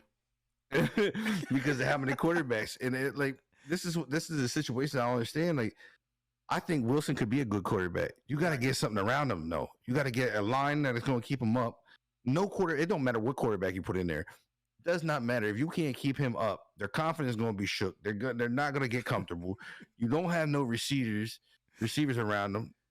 Yeah. You know what I mean? There's no receivers. Like, come on, man. Like, Jamison Crowder, he was good when he was with Washington, but has not really been as productive as he was since he's left Washington. Yeah, okay. And you got Corey Davis out here, Ryan Griffin. Who are they? I don't even know who these guys are. Oh man! But like, it's a real talk. Like, this dude got Corey Davis had 7 targets and only caught 3 of them. like you guys are getting draft picks out the wazoo. You got to do. You guys got good draft picks, but you're not putting anything to help the quarterbacks. And that's why you're going through them. But it's Washington 2.0. But again, man, this is Robert Saleh's first year head coaching him. Like, I feel so bad for him. Being a Niner fan again, that was my defensive coordinator last year. I feel so bad. I feel like he shouldn't have even done what he done. Just stay where you were, bro. Like, this is the problem I have. When you get to those, I get it. You want the experience. You want that experience. You just want the money. I gotta get the money experience. But you're not set up to do a head coach stuff. Like, come on, man. It's just crazy. Right. It's just crazy to me. But this team, I hope he didn't go into it with a whole bunch of expectation that he was going to at least try to make a run for something, because you definitely not. Like, my thing is, they're not even keeping the coaches either to give them a time to put their teams together. Right. It takes you 2-3 years, maybe even 4 years to get what you want in place for your team to be what you want it and what works for your offense and defense. Yeah. Right. And they're giving these guys 1-2 years. Oh, you sucked it up. You got a 2 and 8. You're gone, bro. Like. That's not going to work. You keep doing that, you're never going to get it, because each coach got a different set of players that wants to run. That's true. So, I mean, again, I want to know if Jets fans in the chat check in, man, let us know how y'all do it. Because again, I don't know. I just don't know. Do y'all even turn the TV, like Jets fans, real talk in the chat, do y'all even turn the TV on? Right, bro. Or do you just wait to see what the score is at the end? Jeez. Do y'all really watch the game? Like, let us know, man. I just want to know how do you do that Sunday after Sunday? And I think they're the ones in the stands now wearing the bags over their head, right? Yeah, I mean, look, what's the worst? Like, honestly, what's the worst? Like, out of a Jets fan, because I'm not a Jets fan. I'm a Washington fan. I deal with a lot of nonsense myself, but it's one of those things. Is I question, like, how do you, like, what is the worst part of it? Is the issue your ownership? Like, is it another thing of ownership? Like, they can't keep their hands out of where they need to be and let these coaches put these teams together. Listen, man. as in Washington and as in Dallas. Listen, man, it's because their locker room is in the janitorial room of the Giants, bro. That's why. That's why, bro. They're the replacement players, man. I'm trying to tell you. People just don't understand. They just made them a part of the league, dog. That's all they did, man. That's all they did. And the Jets were good at one point. But I mean, I think that was back in like the 60s. Like, come on, man. That's crazy. What? Your last good quarterback, Joe Namath? That's it? In a minute. It's wild, bro. It's wild. But again, the Dolphins take the victory 24-17, man. And, congratulations to them for winning a game that I think nobody really wanted to watch. So it's okay. Moving on, man. We got the Saints and the Eagles. Even have a banner up, or is it just like the Clippers? The Saints and the EAGLES Eagles. I really got to talk about the Eagles. Listen, man. They go in. The Saints come into town in the Philly, man. And they lose the game 29-40. Jalen Hurts finally does what I have been screaming all year for him to do. And that's run the freaking football, man. Like, dude, if you do not have someone to throw it to, run the freaking football. He had 18 carries for 69 yards, but he had 3 touchdowns with his legs. Like, come on, man.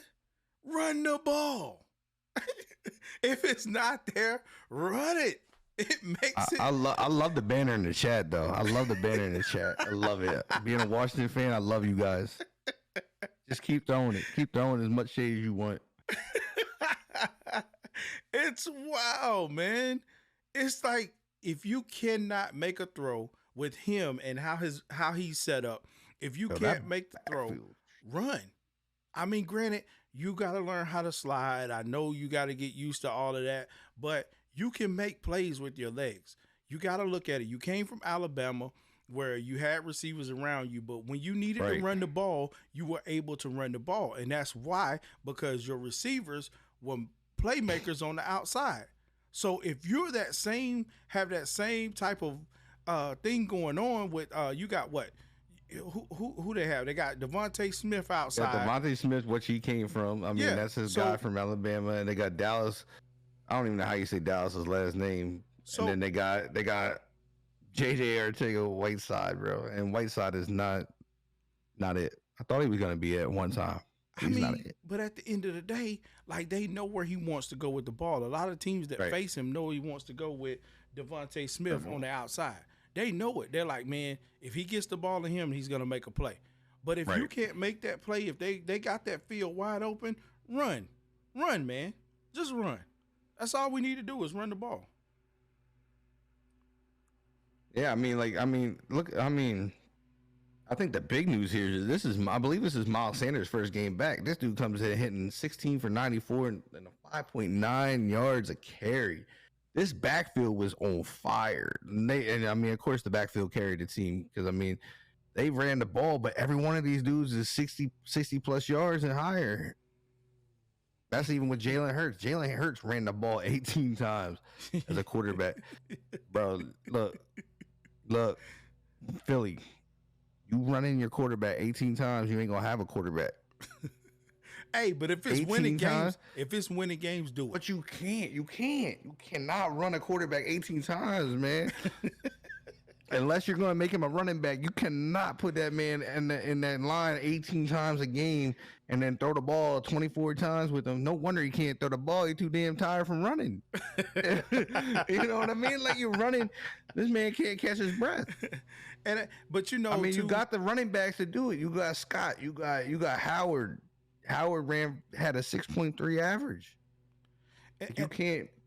And I think too, Shmi, with a lot of this Philly team and where they killed themselves early on in the seasons, it was penalties. It was a lot of penalties. They accrue a lot of penalties in the game, and that has kind of hurts them with going forward in the games. Like even the game when they faced off against us, we literally weren't supposed to win that game. It was a defensive battle, but the penalties killed them. They gave us good field position, and they did that with a lot of other teams too. So, at the end of the day, if Jalen running that ball is what y'all got to do to win the game, yo, Chad is on one today, go boys. with it, bro. Like, go with it. I'm saying, bro. Chad said Hurts is literally running away from his problems. He said, and they said we ain't make him run. I said, fool, we running scrambling more than an IHOP on Sunday. But again, and two, they did face off against a Saints team that still has Trevor Siemian at quarterback. Came in, yeah, but that's with NYC, he said unless it's Lamar Jackson, but there's a difference. This isn't Lamar Jackson. The man can't even slide. At least Lamar learned how to slide and keep himself protected. Right. This man getting hit. Right. Like, he's getting smacked. Like, you run the ball 18 times and getting hit. We all seen what happens with that. He's going to be the next Robert Griffin sitting up in a booth calling games. 100%. 100%. It's just wild, man. Sorry, y'all, if y'all hear the mower outside and man next door want to cut grass. It's just crazy. But anyway, you come into a game playing against Trevor Siemian, who in his first start as the Saints quarterback did phenomenal, won the game. We thought maybe we seen a turning tide with Trevor Siemian, but the last two games he's been horrible. So he went 22 of 40 with 214. He did have 3 touchdowns, 2 interceptions, however, but they are playing without Alvin Kamara right now, who's still on IR. and they have Mark Ingram bringing Mark Ingram in with 16 carries with 88 yards, no touchdowns. I mean, that seems like that's the hurt part for them. They have no run game. They have no quarterback really. And they got a run game. They just ain't got. They don't got that receiver coming out the backfield. Right. And that's where Kamara is huge. I mean, he's a guy that catches the ball, and it only takes him one move to be having a huge play. Right. And that's a big loss. But I mean, that's a big production out of you. I mean, you don't got your top receiver. You haven't had him all year. You ain't gonna get him back. Right. You got Traquan Smith. I mean, you don't really have a ton of good receivings. I mean, Traquan Smith, he's up and down. Well, I thought he was going to be huge when he had the games he had last year, but it's been so up and down this year. There's no consistency in the receiving game, and that's why you see Kamara as such a big loss, because I believe he's their top receiver and their top running back. Right. And to be honest, I think, you know, with him being the top receiver, that makes Michael Thomas even more invisible there, because again, you know, we all know Michael Thomas was supposed to be their it man. Mr. Like, Cupcake himself. Like, come on, man. Like, at this point, just let them know you don't want to be there, or you want to just sit down. That's it. You want to sit down. Like, I mean, have we even seen him? What he's been in? What, 2-3 games? Or has he been back at all? No, he hasn't been back at all, because he got that surgery. He never played because he got that surgery late. Yeah. So see, that's what and I'm then saying. He had a setback, and it went down. And he don't want to be there anyways. Yeah, at like, that point, like Chat's saying, he don't want to. Well, he don't want to be there. Like he's already sold, man. He's already out. Like, I don't know why they're holding on to him. Just go trade him. Get your picks for him and call it a day. Yeah, man, you gotta go. You got to get up out of here. If that ain't what you like to me, he can't stay healthy anyway. He's not worth what you're paying him. Yeah, he's nonstop hurt. It's just absolutely crazy. But man, again, Saints fans, I don't know what to tell you, but you got ain'ts. They ain'ts. Yeah, you're right. Right now, you ain'ts. But we moving on, man, to my boys. Yeah, my boys. I'ma still talk junk, but my boys, I'm telling y'all, my boys made me proud Sunday. My 49ers go into Jacksonville, man, and smack the Jaguars 30-10. That's 2 games. I think the biggest stat line here, though, this is the biggest stat line, though. Jimmy Garoppolo didn't have a pick. Listen, man. Yo, listen. I was so listen, man. The man was making throws, man. I was sitting there the whole time, still holding my breath, because I didn't know if it will go up, and then the next minute it go, it'll turn around. But Jimmy, you did all right. You did okay, Jimmy. You did all right, Jimmy. You did all right there, sir. I mean, 16-22, 176 with 2 touchdowns. I mean, he did get. I mean, you did good enough. You kept me from having a heart attack. That's all that matters. Because if we would have, listen, I'm telling y'all now, man, I'm a big 49er fan. Those of you that's done been here on the channel, y'all know, red and gold till I'm cold, baby. But listen, if we had a loss to the Jags, y'all would have seen a side of me today that y'all never wanted to see in y'all entire life. I probably would have red in my eyes right now, steam coming from the back of my neck, you know what I'm saying, and all kind of stuff. You would have thought I'm the devil appearing in front of you himself. Because I'm telling you, there's no way we should lose a game to the Jacksonville Jaguars. It's crazy to me, man. I mean, Deebo Samuel's coming in with 8 carries, 79 yards. Like, the running back Deebo appeared again yesterday. I still want to see my man go deep, but hey, if that's what we're going to do, we're going to take him off the slant and put him in the backfield. I'm with it. We had to go with Jeff Wilson yesterday. I mean, 19 carries for 50 yards. He okay. He okay to me. Trey Sermon played as well, 10 carries for 32. I mean, I'm still not okay with my receivers. I'm still not okay with them at this point. Greg Kittle, I mean, he had a touchdown. I think that was like in the red zone area. So, I mean, I was able, like I said, I watched majority of the game. Ayuk, I'm still looking for more from you. 7 receptions for 85 yards. He did get a touchdown yesterday. I'm still just looking for more with him, man. If I can get more, I feel like if I can get more out of Ayuk and Kittle comes back in and plays pretty well, I can make some noise. I can still make some noise in the division, but Right. it's definitely gonna show coming up because again, our schedule is not easy. Our schedule is not easy at all, man. I think you guys got one of the tougher schedules towards the end. Yeah, like we Season here. literally. I mean, we got the Vikings coming up next, and then we got to go to Seattle. We got we got to go to Cincinnati and play them. Of course, we win the game against the Falcons. If we don't win the game against the Falcons, I'm losing it. If you lose the game against the Falcons, you can't even bring the 49ers up again in our channel until next season. Right. I'm probably gonna take all my 49er stuff and throw it away at that point. Not really throw it away, but put it in a box and throw it. You gonna be like the Steelers fans and burn all your stuff? Yeah, bro. It's crazy. But coming off that Falcon game, we'll have Tennessee, which we know Tennessee still can play good defense. Right. Despite of them losing Sunday, we know what they can do. We got the Texans after that, and then we go into LA and beat the Rams again. Yes, I said it. Beat the Rams again. Hey, I already told you. All you gotta do is get to Stafford. This is a wrap. I called it. You went against him. I called it. Just saying. I did. I really did. But you gotta understand, man. Like I said again, this team. I mean, even though we came off of beating the Rams, and go into Jacksonville, we had to literally win this game in Jacksonville. And Right. I'm gonna put it real to you and be real as I can be. I'm not okay with this team still. I'm just not. Because again, Jimmy could be, like I said, he had the good win against the Rams, but that was an easy win against the Jags. You didn't really play nobody. I mean, granted, Jags were trying to fight a little bit. With what though? Yeah, I mean, it's still a must-win game when you're at the records you're at. It's still all these games are must-win games, but definitely you can't lose to a team that's losing like the Jags are. Right. I mean, you still got Trevor out there trying to run all over the place, man. Again, the dude is not at Clemson. You're not at Clemson, sir.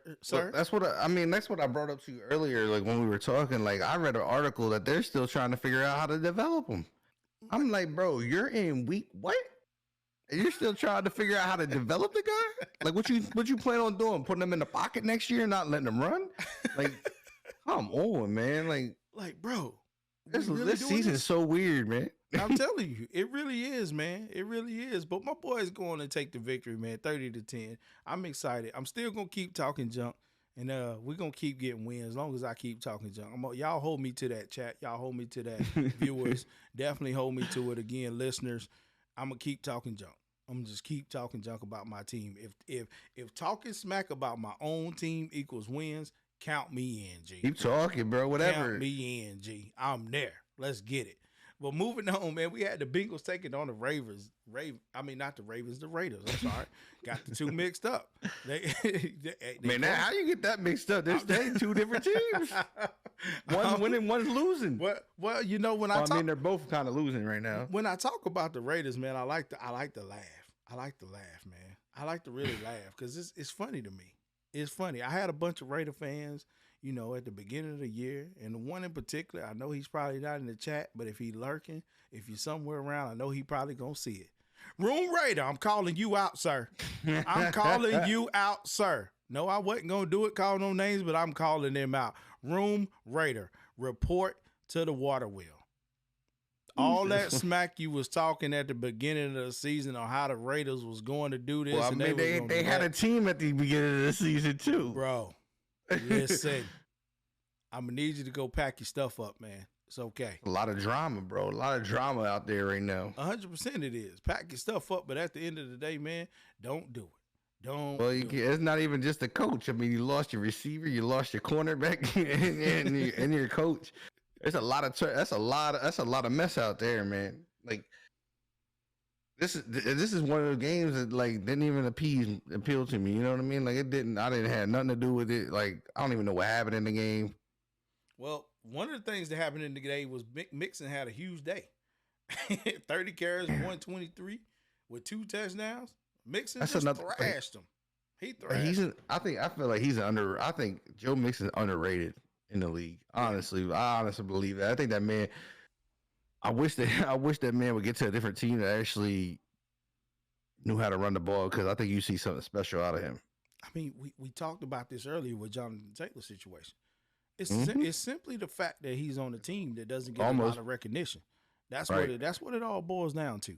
The team that doesn't get a lot of recognition, so you're not gonna hear his name mentioned amongst the tops at all. Like, I mean, granted, that performance yesterday, that was great. Even if it was against the Raiders. Raiders are Right. 5-5 right now. I mean, we know they're hurt. The defense, the offense puts a lot of pressure on the defense to perform. So come on, man. Get that man his Yeah. flowers. He doing what he do. I'm a Mixon fan. I've always been a Mixon fan since he came in. I just always thought he was underutilized. I just always felt like they didn't have a coach that used him the right way. Right, right. I still feel that way, but it's nice to see him actually get the touches and show what he's capable of doing.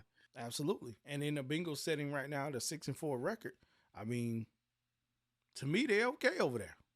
They're okay over there. They doing. I mean, they winning games. Nobody's seen it coming from them. They doing. It looks what like, they- I mean, they got a pretty balanced offense here. I mean, you throw the ball for 30 times, you run the ball for 30 times. Mhm. Yep, 100%, 100%. It all It's good works. to me. It's my type of offense. Yep, yep. Jamar Chase fighting through all of the haterism that was in him, thrown at him. He's easily being one of the top players on the team each week. I mean, come on, we got to give him Right. something. We got to give him something. But the Raiders, man, they have to lean now too much on the tight end. We're seeing too much play from Darren Waller out here, and it's easy to just shut them down. I mean, they're not a running team. They want David Carr. I mean, they want him to throw the ball a lot, and we know what happens when he throws the ball a lot. He ends up leading the turnovers. I mean, he only threw 19 for 27 yesterday with 215. Their run game is like non-existent right Yeah, now. like he It's still one touchdown, one interception. That's still. I feel like like they 15, shut him like down. total of 15 carries, like between their two top running backs. Right, It's not 100%. getting it done. That's not going to get it done, especially when you're leaning on. I mean, Darren Waller is one person. I mean, he's doing his thing, but you have nothing. Like you got, like he has 116 yards here, and then the rest of it like plummets from 30 down to 6 yards. Mm-hmm. Mm-hmm. Like, and that's like I said, it was a big loss when they lost. They lost our boy Henry here. Like not Henry. What is his name? Jesus, can't think of his name now. The receiver. All When they right. lost him, No, Henry Ruggs. yeah. When they lost, it was Henry. When they lost him, I mean, you lost a big production. You have nobody that can literally take that pressure off of Darren Waller. Right. So like they know where you're going. I mean, you're getting 8 targets. Josh Jacobs, your second leading target guy, he's a running back. Like these guys are in trouble out here. They are in trouble. They're 100% in trouble. What was looking very good at the beginning of the season, not anymore. Like I think these guys are done. I think they're gonna slide. I think you're gonna see that win go negative now, where you're gonna see them losses just add up. 100%. I Honestly, I don't think they can wholeheartedly rebound. Agree. Wholeheartedly agree. But again, they going into Thanksgiving Day. The Raiders going into Thanksgiving Day playing the Cowboys, who will be down 2 people as things are staying right now. So that could be a very well good game. It could be a game for them to bounce back, depending on what Dallas does with their run game. So I don't Well, know. they said, yeah, Cooper's out, right? Cooper's out Yep, Cooper's out for COVID. CD's out as well. So The CD's injured, or yeah, is he- concussion protocol. I think What I he hit thought. his head pretty hard in the game yesterday. So we could see, like I said, this could end up being a game for them to at least get in the win column. I mean, this would be huge for them. I think, like with everything going on, all the turmoil and everything, they got to find a way to win. That's the only way this team's going to rebound here is getting a win and getting some morale going, spark that locker room, maybe get some a different type of attention off them, because as soon as a loss is there, that brings all that back. That's an instant thing that these commentators go to. Oh well, they're missing Rudd, they're missing this guy, their coach is gone. And it's all the negativity again. And it just boils. They gotta find a way to win here and get that away from them. Yeah. If they win here, what are the commentators? The commentators can't go back to Ruggs. They can't go back to John Gruden. They can't go back to the cornerback they lost. You know what I mean? They're like, oh wow, these guys came together. This guy performed here. You know what I mean? Like that's what they need. They need a win somewhere along the line. Positive atmosphere in the locker room is what it's going to take. It's definitely what it's going to take to get that team back to where it needs to get to. All right, we got up next. We had the Cardinals taking on the Seahawks, a division matchup. Man, the Cardinals take the victory 23-13. They're real. That's all you can say. That's all you have to say. When healthy, real. These boys are real. But I think the real stat here is Colt McCoy, Mr. Backup extraordinaire across the league, made a living being a backup. This dude throws for 328 yards and 2 touchdowns. Crazy. Colt McCoy. Crazy. Colt McCoy. Is that even like that's crazy? I don't think he ever did that when he was with Washington. That's not even the fun part of the whole deal. The touchdowns he threw to Zach Ertz. I love it. Philly fans, check in, man. Did y'all really want to let him go? I think it's the best thing. I think this is exactly what he needed. He needed to get out of Philly. As much as he was a Philly guy, I think he needed to get out of Philly. You know, I mean, this is one of those things is where your team don't have faith in you. Like your coaches don't have faith in you. I don't want to say teams because there's probably a lot of guys that like Zach. Mm-hmm. But their coaching staff ain't believing in you. Your ownership ain't believing in you. There's no sense in being on that team anymore. You're still capable of going to play football at a high level. We all know Zach can play at a high level healthy. Yeah. This man is out here, 8 receptions, 88 yards, 2 touchdowns. Is Zach Ertz back? Hey, I believe he is, man. I believe he is. Targeted 9 times. He only dropped 1 ball. we're looking at AJ Green too. AJ Green was 4 for 78. Apparently there was no desync in this game. Yeah. And he didn't stop running his routes this game. I mean, right. Like that's the crazy part. That's the crazy part. But I think the Seahawks, however, are still suffering with Russell Wilson. I don't know if we say that he's been rushed back. He was rushed back off of the injury or not. Him only going 14 to 26, 207, no touchdowns, no interceptions. But I mean, like, I don't know, man. Tyler Lockett did have 4 receptions for 115, no touchdowns. So is this falling on the hands of Russell Wilson or is it falling on the hands of the coach? I mean, or is this the time that we start seeing Russell might be on a new team next year? That is a question. That is a question. Where would I want him to go? Come on to the Niners, Russ. Come on, man. We need you. I'll take you in Washington in a heartbeat, baby. Let's go. You want to stay in the division? Come on and be a Niner, man. We'll take you. It's fine. This is another part that really kills me too. I'm looking at James Conner's stat line too. Did Pittsburgh sell on Connor too early? Because we know their run game hasn't been like crazy good over there. Did they sell on Connor early? That's hard to tell. That's hard to tell because at the end of the day, man, we got to look at it like this. Najee is still young. He's young. They basically put the offense on him, and it's still some things he has to learn. But I think Najee and Connor would have been a nice little duo. Yeah, but I feel like when Najee gets it, man, it's gonna be good. Oh, for sure, 100%. I won't take nothing away from that man. That man is gonna be a goon. When they get a quarterback out there, they get some people around him. Yeah, to help him. Yeah, absolutely, 100% with you. It's gonna be was Hopkins still out of this game because he has nothing on the stat line? Was he not in the game? He was out. He was out. And Kyler wasn't there either. It's crazy. Are they both like hurt? Or are they on the COVID protocol? I think they're just hurt. They just taking their time to ease them back in. And see, this could be trouble, and this could be very dangerous with what they're doing. That's actually smart because the more time you give Colt McCoy to run that offense, if something happens to Kyler Murray down the line in the playoffs, you know you can count on Colt McCoy to come in and will his team to win. There's one thing I've always liked about Colt, though. Colt has always been that guy that's been pretty smart. You know what I mean? Like, he seems to pick up an offense real quick, and those are the best kind of backups that can come in, pick up your offense and move it.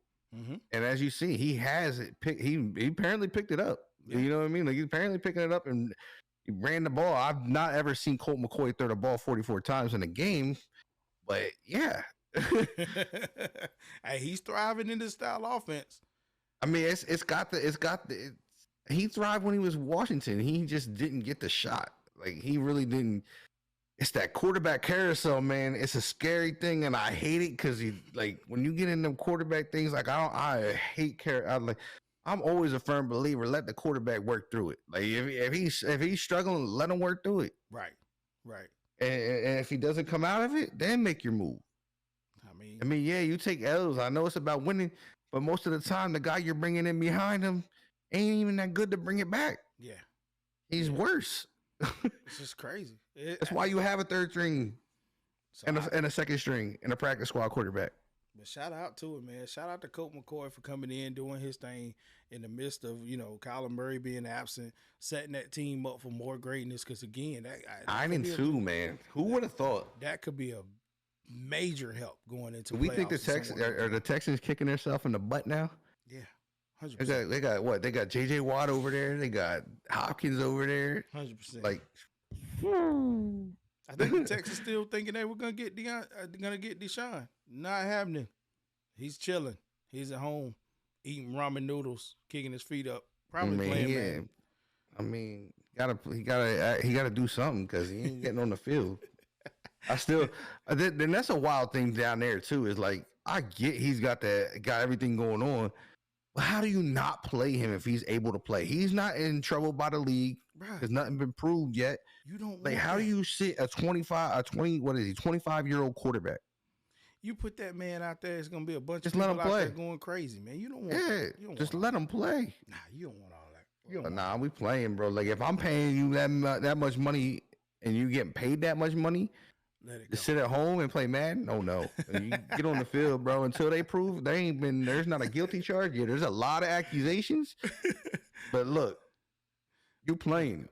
Speaking of playing, man, listen. We had the Steelers taking on the Chargers out in LA. This game was ugly. Ooh wee. Steelers I watched this game last night. 37-41. Ugly. Listen. All I gotta say in this 37 against the Chargers. All you gotta say in this game is Austin Eckler. Eckler. Bro.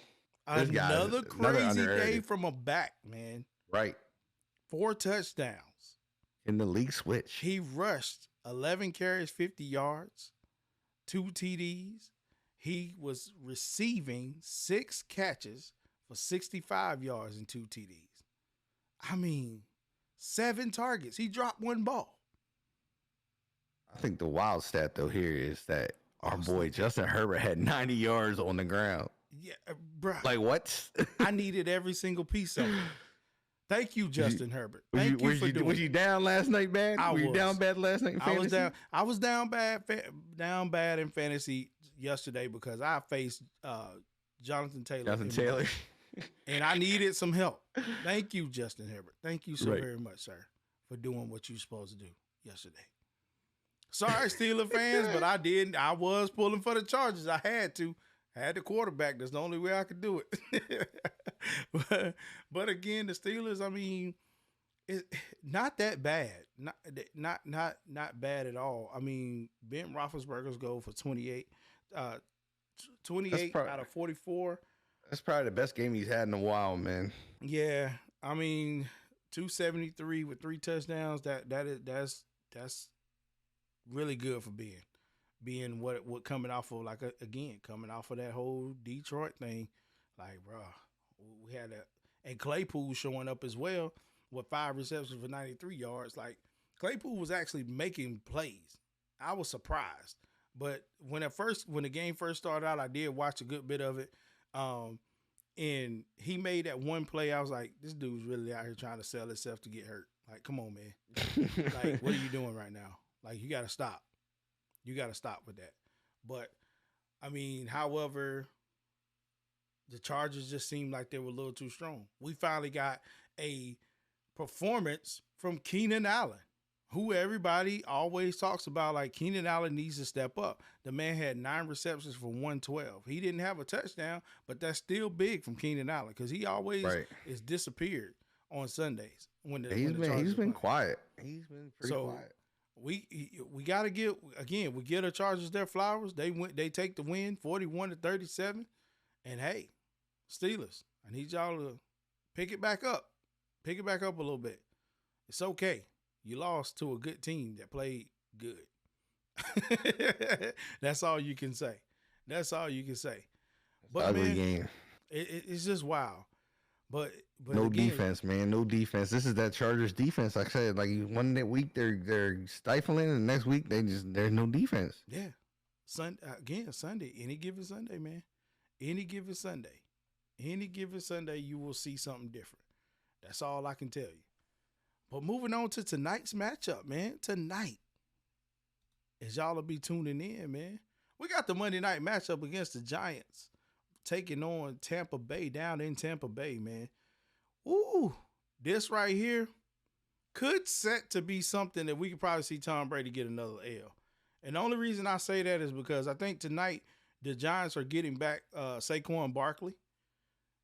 But also the Tampa Bay Buccaneers are getting back Gronkowski tonight. So it's going to be probably a fun game to watch. It's going to be a fun game to watch. I don't know which way I want to swing on this one. If I had to, being that, you know, the Bucs just came off the loss to the Washington Redskins, Bucs probably going to punch him in the mouth. I'm just going to be real. I'm going with New York on this one. You As going bad with as New it York? sounds, I'm going with New York on this just because of the way it's been going, bro. Like it's one of those things. Is like they want to win. They're gonna have the hype, like you said. They're gonna have the hype around them with Saquon coming back. I'm gonna go with them. I'm gonna go out there like that. I like the underdog, man. You going to take I like the underdog. You're going to take the underdog. Ooh. I mean, the Giants got the 6th overall defense. The defense has been playing good. They ain't got the greatest offense, but they definitely got a good. They've been having a pretty solid But defense. Tampa Bay want their face back. That's all right. You They got to can get want your what they face want. back. What They better gotta way to want get what your they face want. back from a 3-16, man? But the last meeting they had in 2020, it was only a 25-23 game. Mm. So I gotta go. I'm gonna go out on a limb here, and I'm going with New York. As much as I don't want New York to win, because they're in my Take the division, I gotta go New York. Okay, you taking the underdog. I mean, I'm riding with the Bucks, man. I'm actually gonna tune into the game to watch it and see what's happening. Because again, I just want to see if Tom Brady will get his face back. If he loses tonight, He gonna be mean mugging again. yes, he's gonna be mean mugging again. But that very well that takes them to a 6-4 record. Right. And then you got to start playing because now you get that target on you going into get ready to start playoff play. Oh, everybody after you. Everybody want to keep making you lose, and especially if they know you're beatable. What? Come on, man. At home, they're 4-0 at home. That'll be their first loss. Why not? Why not? Because right now the Bucks are sitting at the number 4 seed. It looks like. Yeah. Why not? I need y'all to get it right. Need you to get it right. The Bucks. Need y'all to get it right. I'm rolling with the Bucks on this one. Hopefully when we come back on Friday, I don't have to say you was right again. but I'm rolling with the Bucks because right now I'm 0-1 in picks. Yeah. Oh my God, bro! Like, Oh this yeah, is bro. I'm under like as soon as I speak it into existence with the underdog, I'll win. okay. All right, cool. Well, tonight I'm definitely rolling with the Bucks again. We'll be tuned in to see what happens. What happens on This is a stat for the Bucks too. In their last 5 games, they're 3-2. Oh, Giants are on a win streak too, and they're 2-3 in their last couple here. oh, that's gonna be hard. Non-conference games, they're 1-2, It's gonna be tough. and then the Bucks are 2-0 in their in non-conference. I believe they're conference because they're East. I mean, Yeah. they're the national. So let's see here. The Giants are 2-4, and the Bucks are 4-3. So I mean, they got a winning record, but Mm. We'll see. Again, my pick is the Bucks. I'm rolling with them. Let's hopefully I'm right on Friday when we come back. So I don't know. I need a W in the column for picks, man. Oh my God. W in the column. Need a W in the column for picks, man. But moving on to our last topic of the day, man. This is so interesting to me. And we've already touched on this in one of our last shows. LeBron gets ejected. LeBron gets ejected last night during the Lakers and Pistons game. Smee, are we back to the NBA of old? I don't know, but I mean, it's been getting a little rocky. These boys is fighting. I mean, LeBron definitely, I guess you want to say, deserved his ejection. I mean, he split that dude wide open in the mouth and in the eye. It was leaking. It was crazy. I haven't seen nothing like that since the 90s when you had Rodman, Artest, and all them boys. Rodman out headbutting people, Artest beating fans up. Oh man. It was crazy. I was catching some of it this morning a little bit, watching all the videos that were flying around. They were taking players off the floor, but the cops were taking players off the floor, ejecting fans out of the stadium. It was eventful, but yo, I mean, it makes you want to watch the NBA again. Like, as bad as it sounds, it makes you want to watch the NBA. Like, these dudes is out here banging. Like, I like that type of basketball. I don't like the flopping stuff, stuff. And that's one of those. That's the question that came to mind is, I know they said they weren't really going to be paying attention to a lot of the flop, and they were trying to call less of it. From what I was researching a little bit ago, is that they want to kind of like get away from it, because I mean, we know Mr. LeBron, he's the king of flops. That guy got it to a perfection, right, and whatnot, and it gets called every time he flops. Like, I don't know why, because we all know he's faking it. But it's one of those things. Is, do you look at this now, right? And is it going to be a good thing letting them play? And I think it brings a lot back to the sport. It's like I said, it sounds horrible that I want them to be banging, elbowing, and throwing them, but that was basketball. Listen, like, you could catch one in the rib, bro. Back up, bro. Like, you know what I mean? You're not by yourself with that. You're not by yourself on that at all, man. But you can't catching the blood like it was last night, because homeboy was leaking. There was 15, 20 people on the court cleaning blood up.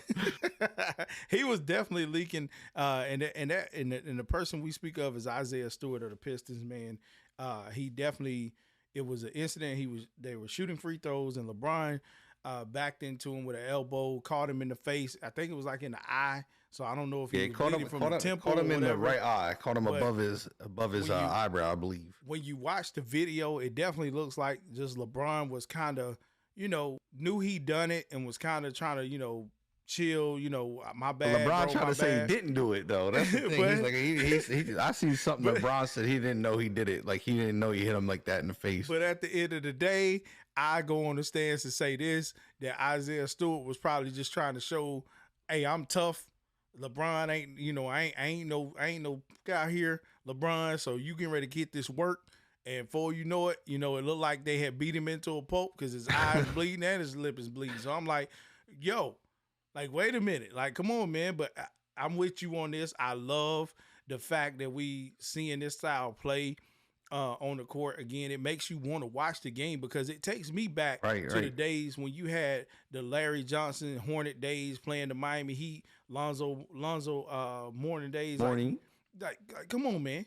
You had those days. Like, you literally would watch a Knicks game. Fight.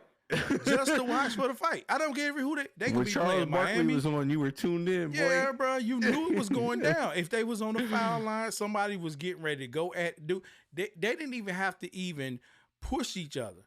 But as soon as somebody got fouled, that ball hit the rim, they coming out, they grabbing each other like, yeah. But I love that. I love the fact that the NBA has something to offer for fans to watch, because we know it's a 100%. Lot of fans that won't even touch the NBA until playoff time. Man. So if we That's kind of me. Like, I was a big NBA fan, but like, I felt like it got soft. Yeah. Like, it's a soft. It got soft. I'm like, man. Like, you didn't realize how much that affected the game back in the 90s and why it made the game so good back in the 90s. You know what I mean? Like, And then it gets to the where you got all the flopping. And I'm like, man, come on, bro. He barely hit you. You 270 pounds and you on the ground crying like you like a little kid. Like, come on, man. Like, no, get up, bro. Like, stay in there and bang. But right, think about Allen Iverson didn't do that. He was tiny. He went through that thing, and that boy got knocked around more than anybody probably in the NBA. Right, but think about how this is gonna, make the players better. Because again, we both look at it in the sense of when you get a player that stops flopping and a player that now gets that oomph in his body to go up hard on layups and dunks and all of that, we could potentially see a lot of great plays in the league happening because of that. Because they know if I go to that paint, somebody gonna hit me some kind of way, so I gotta get to them. Right, that's the main thing. That was the best times though, because you make a great point with the plays. That was what made it great when you see Vince Carter going up. Yeah, he was slamming on 7'6" guys, like cramming on them. Yeah, like that play. That has got to be one of the best plays, and that's what made Shaq so dominant. Shaq was going in, 100%. And he was slamming so hard. Yep. On top of somebody's head to shatter a backboard. Yep. Like that was the goal, to bring the whole basket down. Yep. These boys don't slam like that now. Like I was excited. Like it's so bad to me like that. I get excited about this, but that's my era. You know what I mean? Like that's my era of basketball. We played to play the game. Yeah, 100%. And they played. There was no breaks. There was no breaks in that. Like they were banging, and to see well, sound bad again, but seeing Isaiah go after him, go back, like leaking so bad, like he didn't care. He went full tilt. And I said to you earlier when I watched the video, I said, look, I'm telling you what, there's an NFL team about to call this man because he was trucking the trainers, he was trucking other players, like he was stiff arming people to the ground. Right. I would have been afraid to see exactly what would have happened if he would have got a hold of LeBron. Right. Like him, and that would have been a big old scrap. Right. But at the end of the day, I really do think this becomes one of the incident as to where, Isaiah Stewart is looking at this as like, even though it's LeBron and he says that he didn't know he hit him and it was my bad. I don't know how he didn't know. Big man here. You know what I'm saying? You watch the video. The bad man here. Because, I mean, and all, what I read, like I said, they're saying Anthony Davis saying he looked back at him and said, hey, man, I know, but just by me watching that video alone, that's what it looked like. But at the end of the day, again, this is the only second time that LeBron's been ejected from a game. I mean, the first one was back in November 28th of 2017 when he was in, Cleveland hosted Miami. So it's just crazy. So you can't really say he's a dirty player. He doesn't have that. I don't think he's a dirty player. I don't think it's a dirty player at all in this. I think this is just real basketball. I think he turned around. I call bullshit. I call BS. I don't want to say the bad word, but I call BS on this, that he didn't know he hit him. Like he looked right at him when he hit him. Mm-hmm. If you watch the video, like he literally turned around. Like, do I think he meant to like clean him like that? Nah, I don't think he meant to clean him like that. I think he was just, it was one of those things is Isaiah put his head, if you watch it, Isaiah put his head low trying to get position. LeBron was coming out of it, trying to get off of it, and his arm went with it, and he just got he got rocked. But LeBron, your arm hit the man in the face where there's bone. There's no way you didn't feel your arm hit his face and know that you didn't hit him. But there was one thing in the video. It's okay. Take your hit. It's okay. There was one thing in the video that made me question, if it was some ill intent by the Lakers, because at the end of the day, he was walking away. They had separated the teams. And then you see Stewart run back to the middle of the court, and he's like pretty much like you said, running through everybody. He was mad. Something got said. Something got said or something got done to make somebody do that. We know for sure that if it's all said and done and I'm leaking, like the way that I'm trying to seek medical attention real quick, man. I'm trying to make sure I didn't dislodge nothing that didn't need to be messed up. But for him to hear and just to run back, yeah, something got said. Something got said. Something got said. And maybe I think that's I don't know. Maybe it came from Russell Westbrook because he got ejected. He got a technical foul. So he says he didn't know he got a technical. Yeah, that's like, bro. They call your number. They call your number. They tell you, hey, technical number, blah blah blah. Westbrook. Westbrook just trying Come to on, play bro. devil's Like, advocate right come now. on. And be like, yo, I didn't know, These brother. dudes know. They know. Like LeBron, bro. If you watch the video, no way he doesn't know. Right. Like, there's just no way. Because to me, if you don't know, then why you flopping, bro? Because you wouldn't know you got hit. 100%. I'm just saying, man. 100%. I agree. But like I said, it's definitely something to make us keep eye on going forward with the league and how everything's going. Because what I'm hearing from a lot of people that's tuned into basketball right now, especially on the NBA side, myself, I've been tuned into college basketball a lot more because my Tar Heels have taken the court.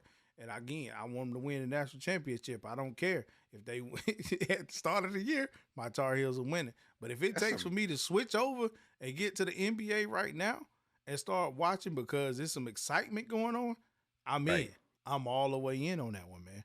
100%. All the way in. Man, that's what I'm saying. Like, it's been like that lit my fire last night. Like when I seen that, I was like, whoo. I was like, let's go. Like I was amped to watch. I was like, I even started making a thing for it to go watch, like to do a sidecast with the Bulls and everything. It made me want to watch. So like, if you're not watching the NBA right now, man, you might want to tune in if you want to see some good NBA action going on. Because again, we got people chasing records. We got fights going on. We definitely can see some good basketball going forward. Because again, we got crowds. We got crowds now. We got people in the stands. They ain't in the bubble no more. They ain't got limited court. It's people everywhere. So definitely lock in, man, if you haven't locked in. But, hey, I'm definitely going to be one of those ones getting it in with them. So, hey, again, do it. But that's going to conclude the show for today, man. Thank y'all so very much